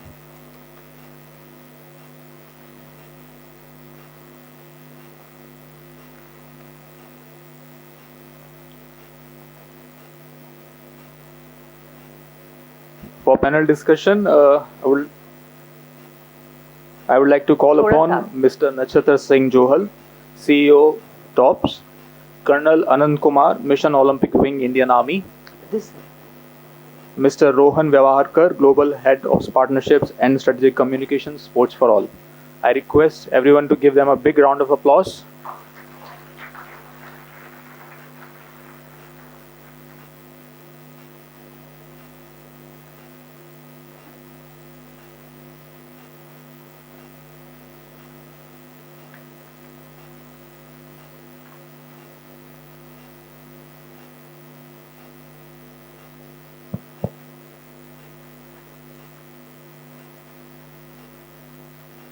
I also request Sanjana Gill ma'am from ASTS to kindly come forward for the moderation of the session. Ma'am, please. Hi, good morning. Am I audible? Henna? So, first of all, let's welcome the para team here, our representatives from the para sports. Thank you so much for being here. Right. And second of all, we have an amazing panel here. I don't have to talk about Deepa, right? Enough said. Yeah, but what I learned from her is that she's not sorry about any situation, you see. I'm a sports scientist by profession, and I sit as the director of AISTS India, which is a sports education institution. So when I started my journey in the sports world in 2002 at High Performance, when I had to work with the boys and the men of sports, it wasn't the most smooth ride, I can tell, as much as the individuals that work with me accepted me for who I am. I did have to forget that I'm a woman most of the time. I had to become one of them, right? And there were times when not so much that I would feel sorry for myself, but I had to accommodate to bring the masculinity in me and push aside the femininity in myself. But then over the years, I've learned how to be myself and also expect acceptance from the world about me. So Deepa, thank you so much for teaching us that. And thank you also for schooling us. We corrected ourselves. We gave you a standing ovation. And that's also, thank you so much for having done that, because, we need to accord what we need to accord. And sometimes when we forget, we get reminded and we learn and grow, right? And then in the panel, we have Rohan.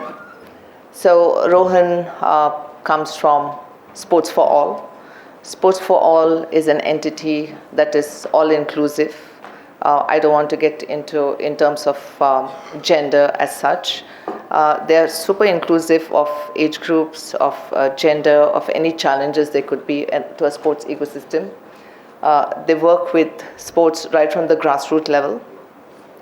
Before Rohan was a part of Sports for All, he's done a lot of work in terms of communication, in terms of branding, in terms of partnerships. The first time I'd heard about Rohan was when he was working with Red Bull, right? And from there to Sports of All. So what Rohan does is, as much as his CV talks about collaborations and partnerships, but basically he's helping us, the ecosystem, educate. He's helping the private entities educate themselves also in terms of what inclusivity is, how they can do their bit into including everyone. And what he also does is he does it practically in terms of showing to the world what can be done, right? India's sports ecosystem is not the smoothest. There's just so many Indias within India. But Rohan's work is proof that things can change, and things can change at a very good level and take growth and flight from there. So thank you so much, Rohan, for all that you do through Sports for All. We have Colonel Anant. Colonel Anant is the director of Mission Olympic Wing. So a little bit about Mission Olympic Wing. Mission Olympic Wing was set up by the Indian Army to kind of take support from the servicemen to bring medals for India. They took that on as one of their national services. Today, the Mission Olympic Wing has 5 elite nodes. We have the Army Sports Institute in Pune, which houses an abundant number of athletes, and I think about 7 sports, if I'm not wrong. That's correct, yeah. We have the Army Rowing Node, where it's consistently supplied the best rowers for the national team of India. We have the Army Para Node, which is also very supportive. It's learning and growing, and I'm sure it takes a lot of help from Deepa as well. We have the Army Yachting Node. Colonel Johal was the ex-commandant of Army Yachting Node, and then there is the Army Marksmanship Unit and MHAU. So since I've spent a lot more time with Army Marksmanship Unit, one thing I can tell about this effort is that if you could take the top 25 elite shooters of India, shooting happens to be top 3 in the world, on the Olympic stage.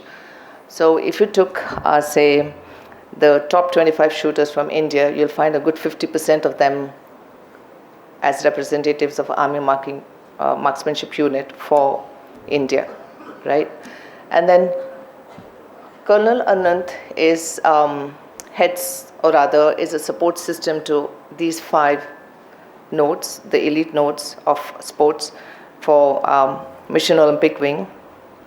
Mission Olympic Wing also has the Boys Sports Company and the Girls Sports Company, where they have young children and youth below 18 years of age come into the Army fold, get training, taking them from grassroots to elite levels, and allowing them a good representation of what the youth of India can do, all in the confines of very safe environs of Army system. So I let Colonel Anant talk a little more about it through the conversations. And then we have our Olympian, Colonel Johal. He's a sailor. He's represented India in Olympics. He's been the longest standing member of Mission Olympic Wing for about 24 years, right from 2001 to 2024. Of course, he started with the Army and he did sailing and a lot of things. He's been an administrator. He's very good with athlete systems, systems that kind of groom athletes to their fullest potential. He's impacted coaching systems in India. He's impacted policies in India. He just retired not long ago as a commandant of the Army Yachting Node, and today he sits in as the CEO of Targeting Olympic Podium Scheme, which is a key program of India that has seen a lot of success and growth in catering to the needs of elite athletes. The elite athletes have to just say it, and TOPS makes it happen for them. So thank you so much, guys. I hope I didn't take too much to introduce them, but trust me, the little information I gave you about them is perhaps, the tip of the iceberg. So in terms of what the focus would be for today's conversations, I'm going to do my best to focus on 2 aspects. One, of course, we want to look at inclusivity, correct? So the aim today for this conversation is to foster a culture of respect and equal access to all individuals. We'll do our best to focus on the objective, which is to align values of diversity and inclusion in national sporting bodies. So as much as possible, we'll focus our conversation on governance, right? And then the focus to that would be policy development at grassroots levels, initiatives, and certainly the roles of sports organizations, private, like SFA, and government organizations like TOPS and MOW to actually accord inclusive environments. And of course, Deepa is a living example of all that, and we get started there. So if you're ready, I can get started. Are you? So Deepa, my first question to you. Okay, so what do you think is the importance of promoting gender equity, equal opportunities and inclusivity across all sports disciplines? If you could share with us case studies in your journey, as you know, you've helmed the Paralympic Committee of India. So if you could share your case studies or anything that you've seen that has worked, could be great. Thank you. I think when we talk about number of medals or growth of a nation in terms of being called a sporting nation, obviously the marker is the number of medals we win. But I always say that the number of medals depends not on the population of a country, but definitely the playing population of the country. And when we are talking about population of a country, we are talking about everyone included, because if we are only focusing on winning medals and we are not focusing on gender equality, then we are missing out on those opportunities to win those laurels for the country. Today I feel so proud that out of 48 new medals won, 14 are contributed by women athletes. And I have a representative who was part of the France Paralympics here, and we were so happy that Paris Games started a new trend of gender neutrality. So there was a very strong focus for the sake of competition, for the sake of the whole preparation of a nation. You had to have women also into the fold of sports, and not just sports, elite sports and sports of a level where you can bring home the medals for the country. Now you said case study. Let me give you an example of us winning medals. If we take the statistics, we had 4 medals in 2016, out of which only 1 was from the female. That is because we were playing only 5 sports. Archery at that point was just an exhibition sport, and we did not have women representation in most of the sports. Moving forward to Tokyo, where only 19 athletes had gone, and only 2 women were actually there. One was a bipartite in white. So technically I see it was just 2 women who were participating. And when we come to Tokyo 2020, we had 19 medals won, out of which 3 were women athletes. So you see the graph growing as, and coming to Paris 2024, we had 29 medals, out of which 11 were female medals. Now, if those women were not playing, our count would have been different, definitely different. And women even contributed to gold medals that put us on the medal tally on the 18th position.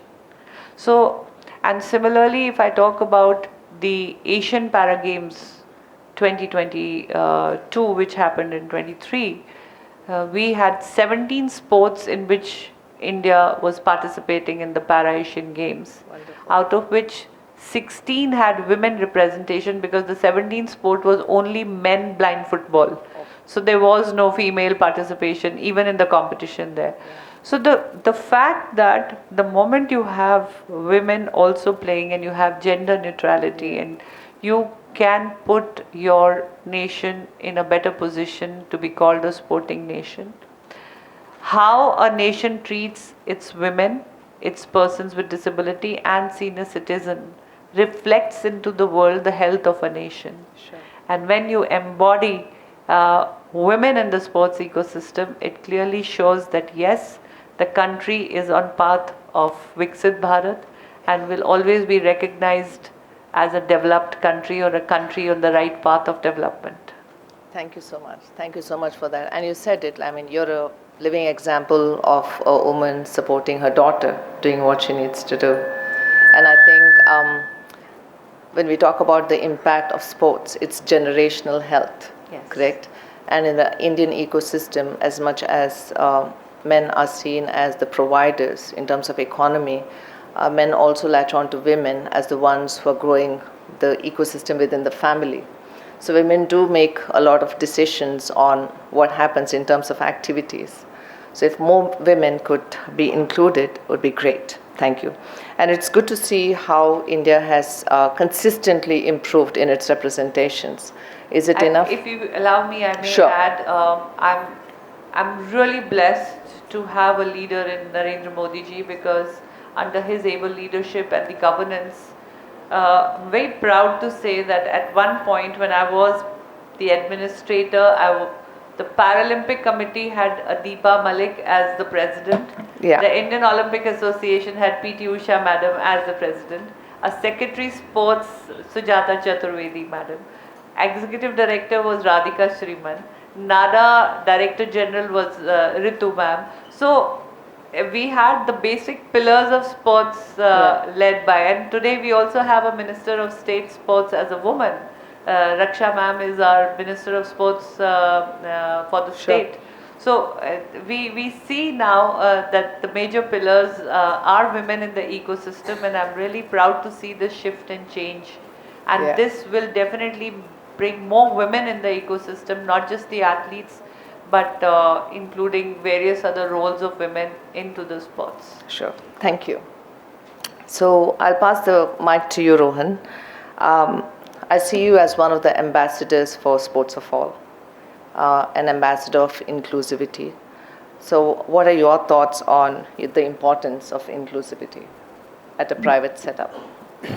I mean, let me start with the question I'll ask everyone, is only the men in the house. How many of you have ever thought or wondered whether it's safe to play on a playground? Like literally no one. Now the women in the house, how many of you have ever had to think a little bit about, is this ground safe? Can I play here? Am I okay wearing what I'm wearing? How many of you have ever had that thought? I see one hand and maybe a couple of back at the back. So the point is that as a country, as a society, there is a difference when girls play and when boys play.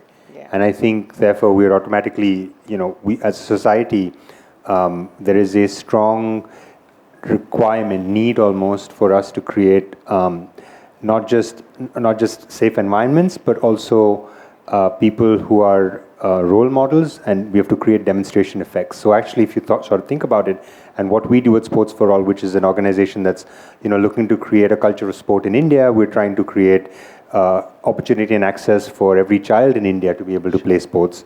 And through that we've created IPs where school kids and 150,000 kids actually go through our system every year. It's the equivalent of 15 Olympic Games in 9 cities. And what we're learning is that more and more girls do want to play. A lot of these children, not just the girls but the boys as well, are being brought there by their mothers. Sure. And a lot of these mothers have never actually played sport in their life.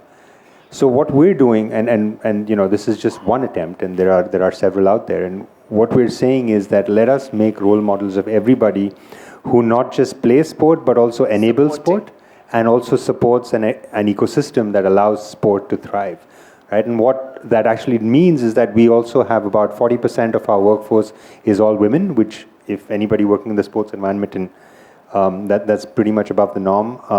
We had a 60% increase in female participants in our championships year on year.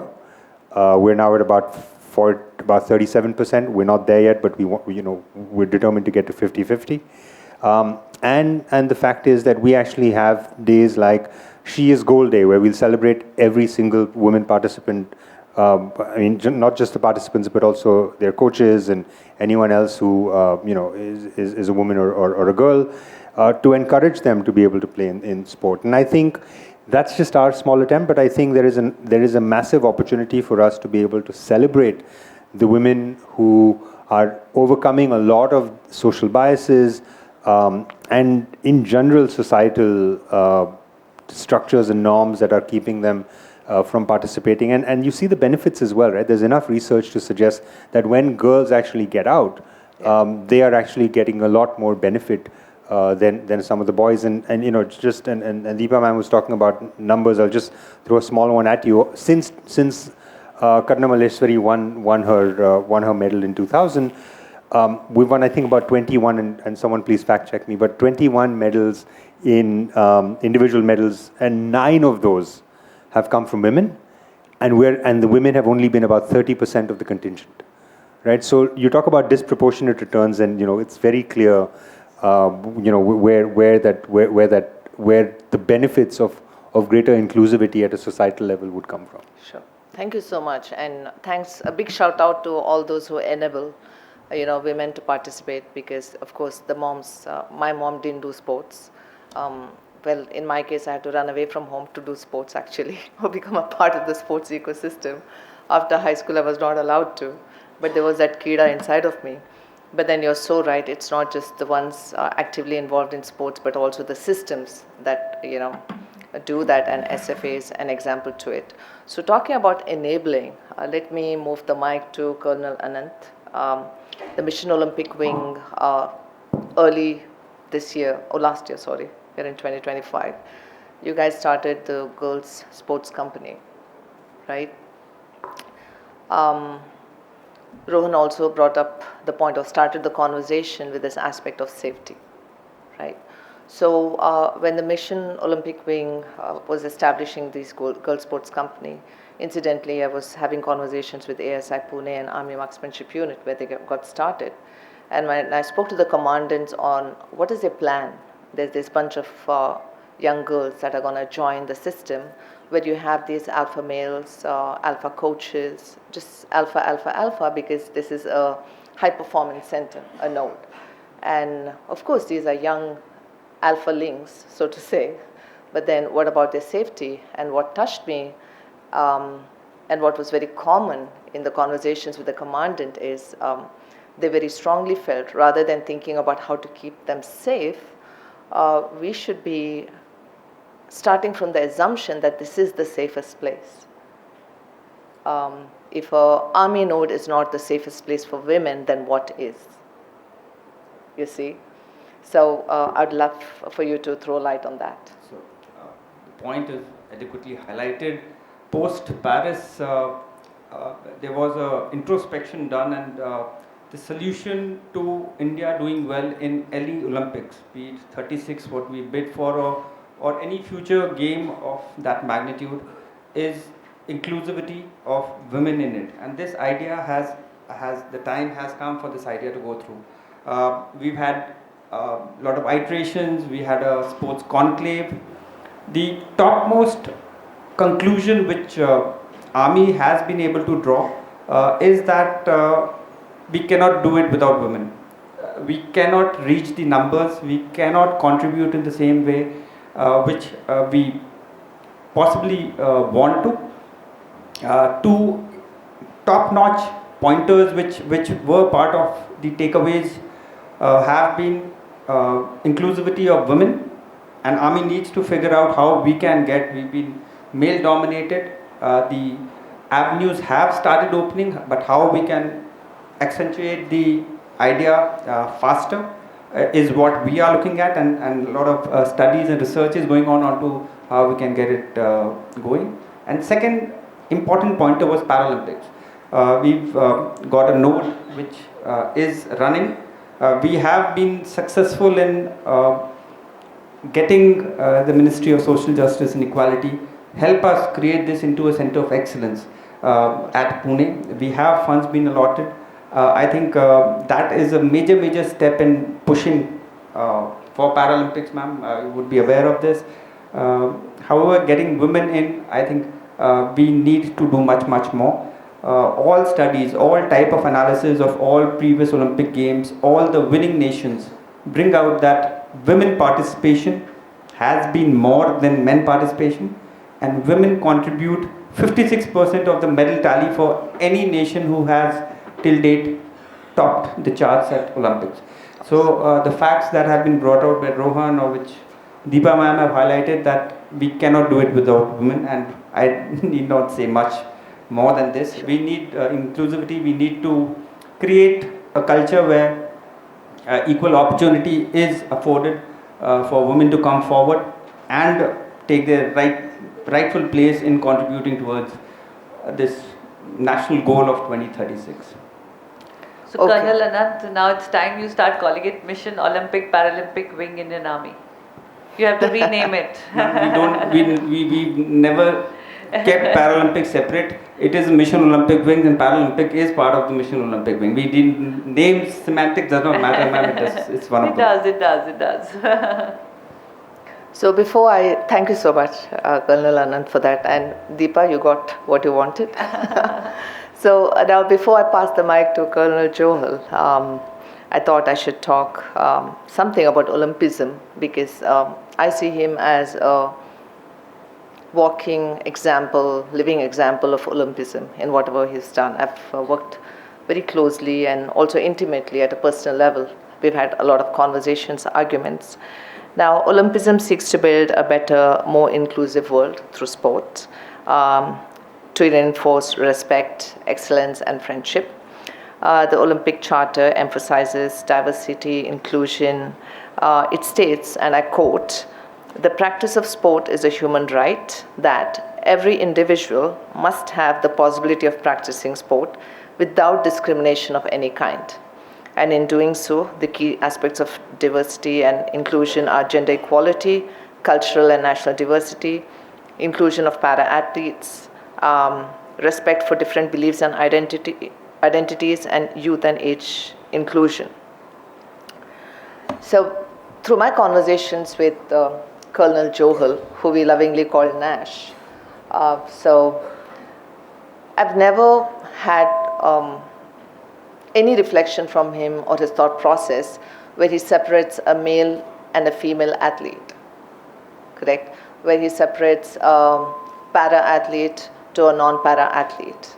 It has always, the conversations have always been about athletes, the ecosystems, because he does not see any discrimination or differences in terms of abilities, in terms of what's possible. And we all know anything that's para is in the world of sport across India and everywhere in the world is seen as something that requires extra effort, that requires extra assistance, that requires anything extra and always something special to be done to any environment, be it managing the persons, be it managing the infrastructure. So putting the question to you, Colonel Johal, first of all, why is that you don't see any of this as a challenge? And two, as the rightful CEO of Targeting Olympic Podium Stadium, what do you think is kind of, what is the importance of keeping it all inclusive for TOPS to take this forward? Before I actually touch on answer your questions, I just want to highlight one thing, which should give you an idea about what the government of India or the sports ecosystem thinks. Out of 34 Arjuna awardees awarded on the 17th of Jan by the President of India, out of 34, 17 are para-athletes. So we have as Deepa ma'am said, that in Paris it was a 50-50 gender neutrality. So I can say that between with the para-athletes vis-a-vis the other athletes, it is a parity here also. Not only that, one para-athlete, Mr. Praveen, was also awarded Major Dhyan Chand.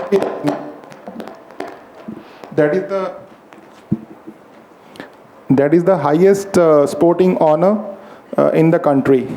Not only that, we also had Shri Subhash Rana, para-shooting coach, who was awarded Dronacharya Award.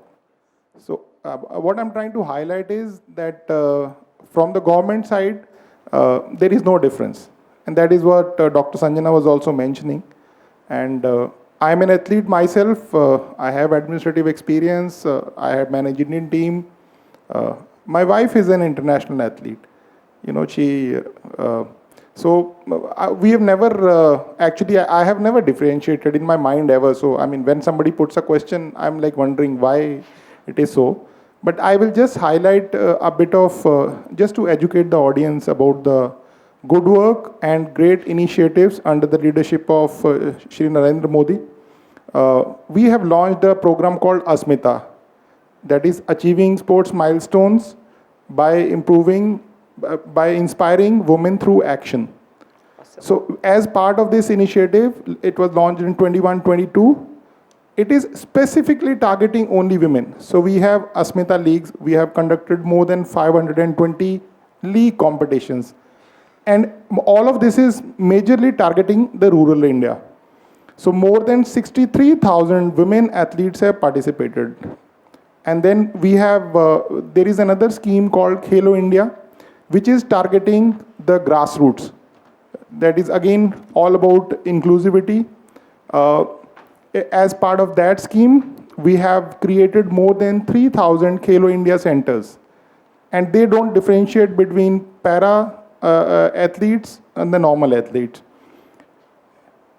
In that, towards empowering women, we have hired 900 players who were not actively participating, and out of that 221 are women. There is a Mission Olympic cell which guides the Sports Authority of India and specifically the Target Olympic Podium scheme, which has all the renowned athletes and administrators, which also includes the president of the Paralympic Committee of India, who himself is a gold medalist in Paralympics. And then we have 5 female advisors in the group. And, so I mean, wherever I see, even at government level, I have just joined 2 months back. I don't see any differentiation at all. And we are proud of, I'm personally proud of, our para-athletes. And as well as our women, we are going to be focusing a lot on the women athletes in very specific disciplines for LA 2028. And for the para-athletes, all the athletes who won medals in Paris were all supported by TOPS. And even from the day they returned, whatever they have asked for is given. And we will continue to support all the efforts of our para-athletes and bring in more athletes under the umbrella. We are also expanding the scope of the scheme so that we can include more people and we can bring a change. So all in all, everything is moving in the right directions, and we are we are determined to support women, we are determined to support our para-athletes, and so that the country does well. And we not only, as the government sees it, sports is not only about winning medals. It is also about creating a sports culture, creating a fit India, creating health awareness, starting from the childhood. So that is where Khelo India is specifically targeted.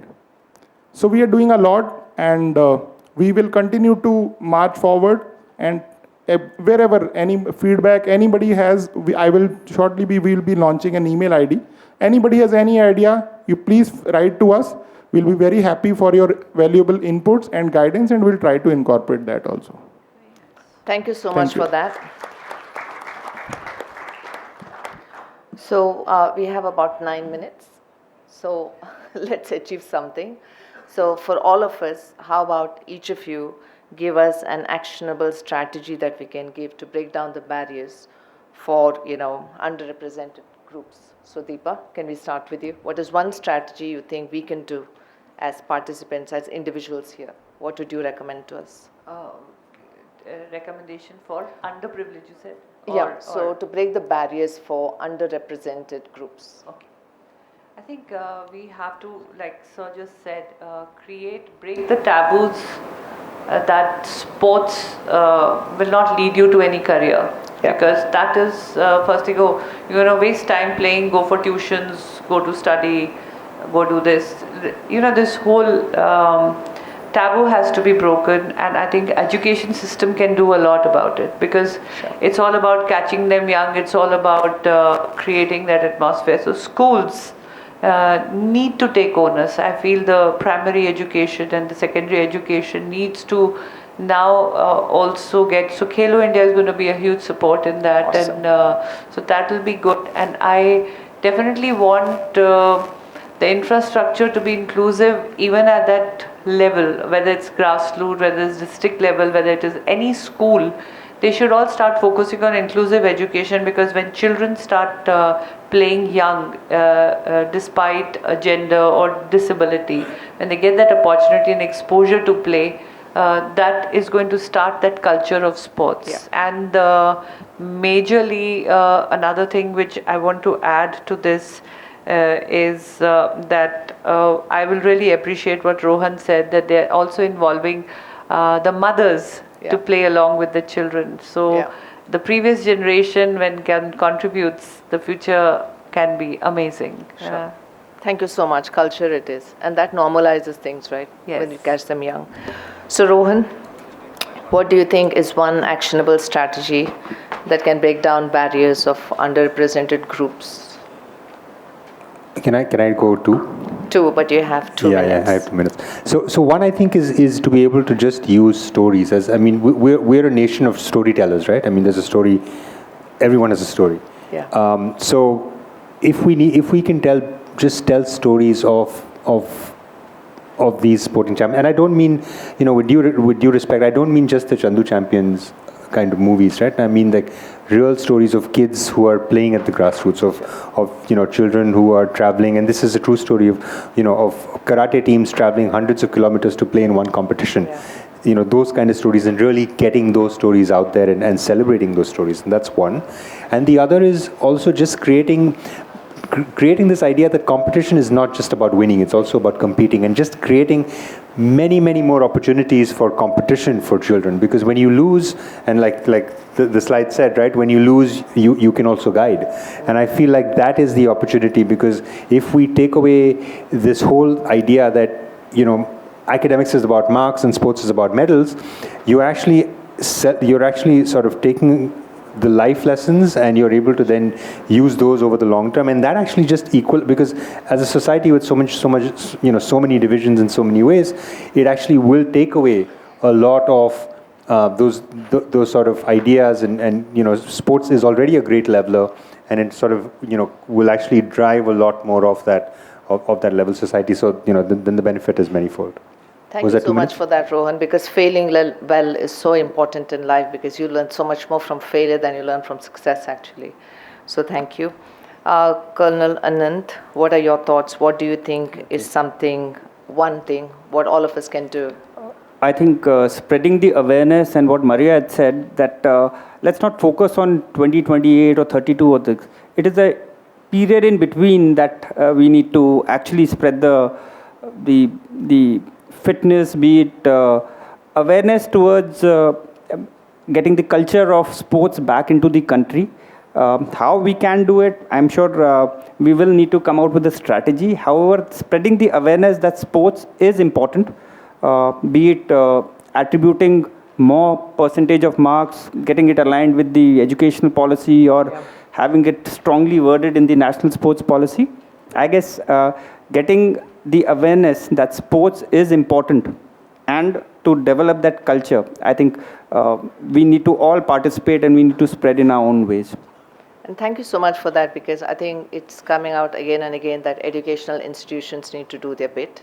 In fact, I can assure you, at least with my experience of 9 Olympics and the multitude of athletes I've worked with, the ones who do sports along with education do very well at education because of sport, and do very well at sport because of education.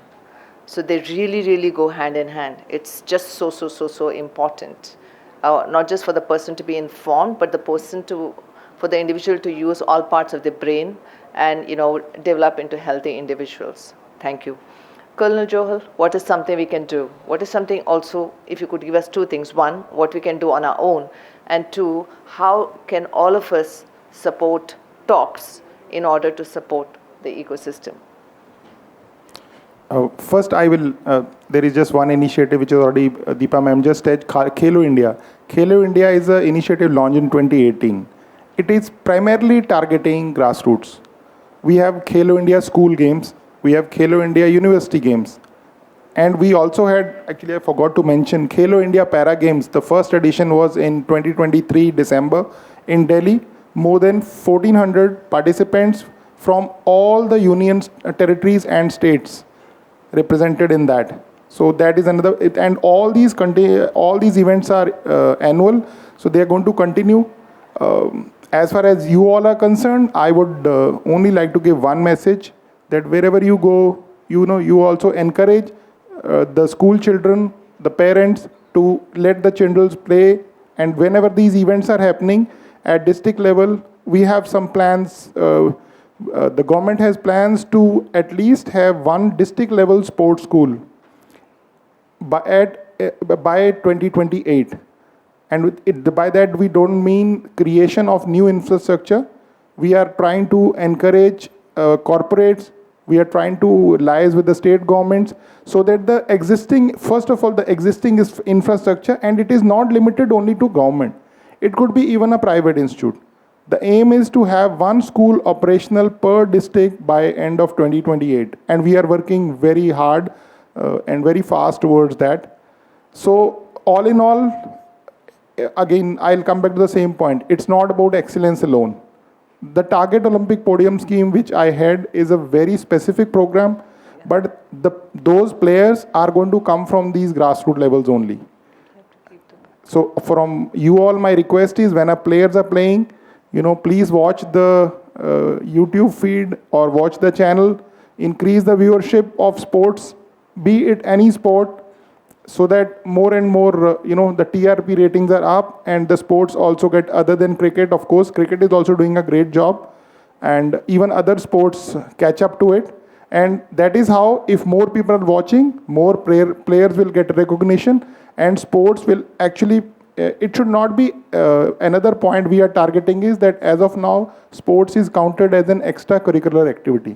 No, it is not extracurricular. It is very much part of the mainstream subjects. So those are the efforts, and I'm sure, if with the support from all of you, we will achieve it in times to come, and sports will be a part of life, even for, not only for kids, even for adults, even for old. The sports may vary, they may not be competing for Olympics, but that sports culture has to come in. Thank you so much. Thank you. So to parents, I'm a parent to young boys who are 25 and 27 today. They did a lot of sports and very less education, but they already have their own businesses, they have their own jobs, they got on their own at the age of 19. Of course, at the corner of their head, they always compared themselves to those who went to universities, their friends. But you know what? They've been on their own. So to assume that sports is not going to give you a career is wrong. Every sports person does not have to be a coach alone. There's just so many more roles. Like if you look at this panel here, they're all sports people in some form or the other. But there's so much more to a career in sports than just being an athlete and a coach, right? And thank you so much. I need to open the floor. We might take 2 questions. We are running short of time. Is that okay? Yeah. Dr. Purnima?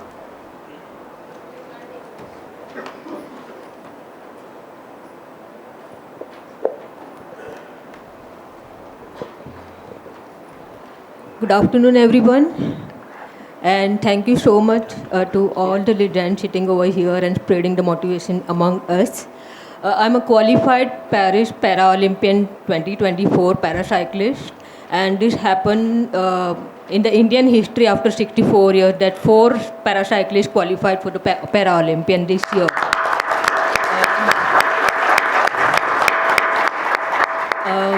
This journey, specifically I will talk about me, because in India paracycling is not that much aware among the people. I faced lot of problems in terms of ecosystem, resources, and coaching, training, getting training equipment. So far, specifically me, I am the only paracyclist who was not supported at all. I'm a single-handedly reach over there. So I'm really definitely seeking, because the aspiring athletes like me really needs support. I don't know why my case not reach till the tops or like that way. But I faced hundreds of road accidents. I covered 120,000 kilometers to train myself because there was no Indian paracycling coach. I had no training equipment, bicycles. I'm my own nutritionist, rehabilist, or whatever you say. I'm all in one for my reaching till qualifying for Paralympics. So what I want to share is like specifically for the para athletes. Don't just consider the grassroots level or age and all these things, because when we compete at the international level as a para athlete, we compete as per the categories. Ma'am, you know very well. I started my sport at the 40, and specifically through this journey, I believe that medals can be won specifically for the para athlete with only one aim and focus to reach Olympic and won the gold medal. Then only you can win.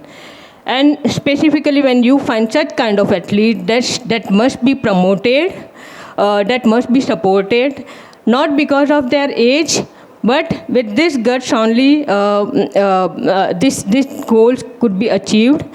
And more and more female. In our sport, you will find very less female because there are a lot of risk of getting injuries and train on roads. Can I? Yeah. Can I answer that? Yeah. Okay. Firstly, when you say 40, I'm very proud of you because my real career also started at the age of 40. Age has never been a barrier in para sports, and nobody in Target Olympic Podium Scheme, federations in Paralympic sport has ever considered age. If that was the reason, then I would have not been able to win a Paralympic medal at the age of 46 and then make my third consecutive Asian medal at the age of 48 and a half at the third consecutive Asian Para Games. And I was still a member of the Target Olympic Podium Scheme. So I understand when you say that you were the only one alone reaching Paralympics. I appreciate your singular initiative effort, but let me tell you, you cannot reach Paralympics unless a federation is forwarding your name. You are getting the national costumes and ceremonial outfits which are approved by the government of India. Your travel to the Paralympic sport, everything is covered under the scheme of the Paralympic finance scheme that government has. So there has to be a federation in place for you to go, and the fact that you are a pioneering sportswoman in the field of para sports and paracycling in your category,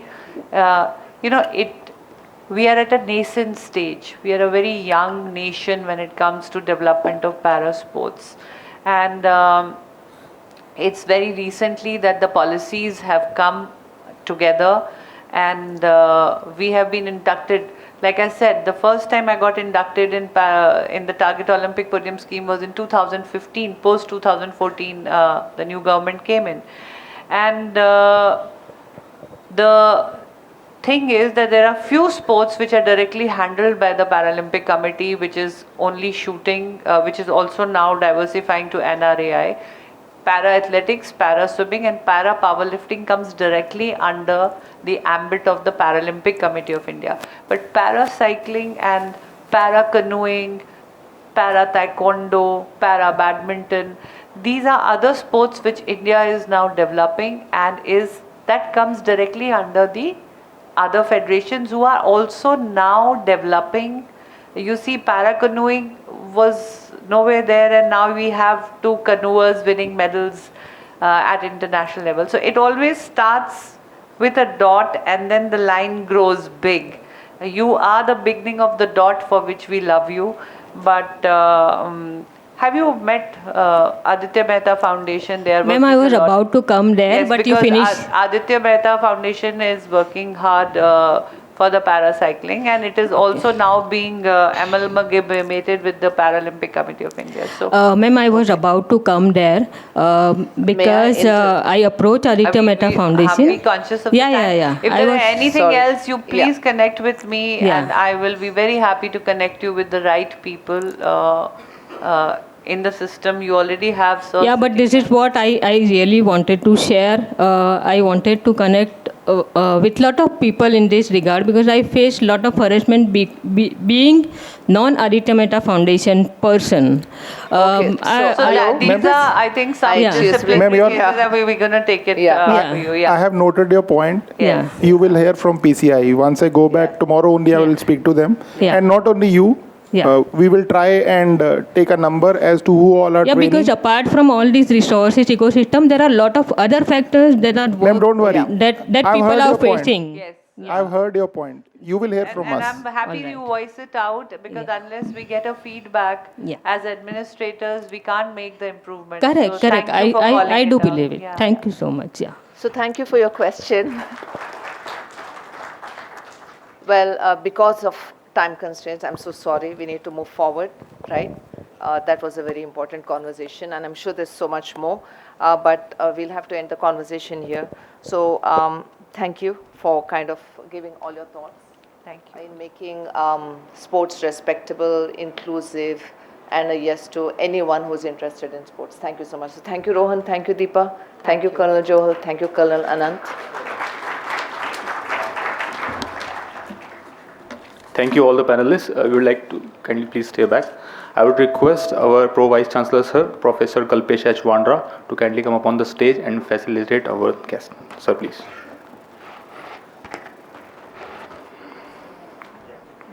So first of all, I would request Sir to kindly felicitate Ms. Deepa Malik, former President of Indian Paralympic Committee and a legendary person herself.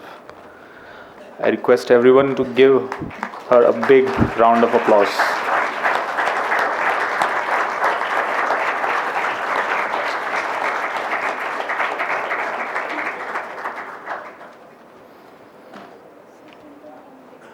Next, I would request Sir to welcome, to felicitate Mr. Nachhatar Singh Johal, CEO TOPS.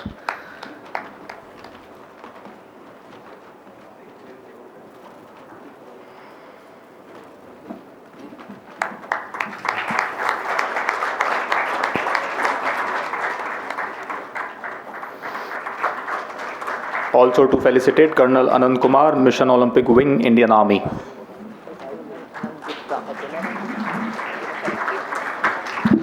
I will rectify Mr. Colonel Anant Gupta.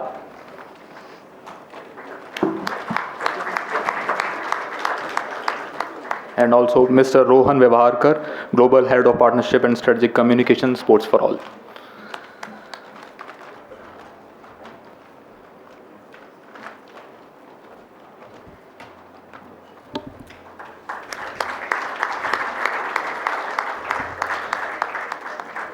Thank you so much, sir, and thank you all the panel guests for being here and attending the session. Sir, we will request a group photograph, please. A group photograph, please.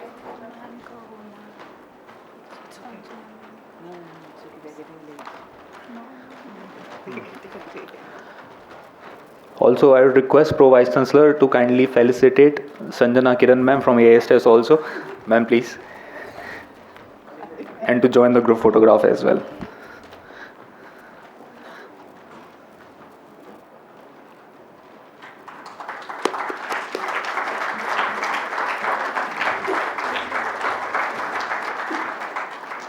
A group photograph, everyone, please.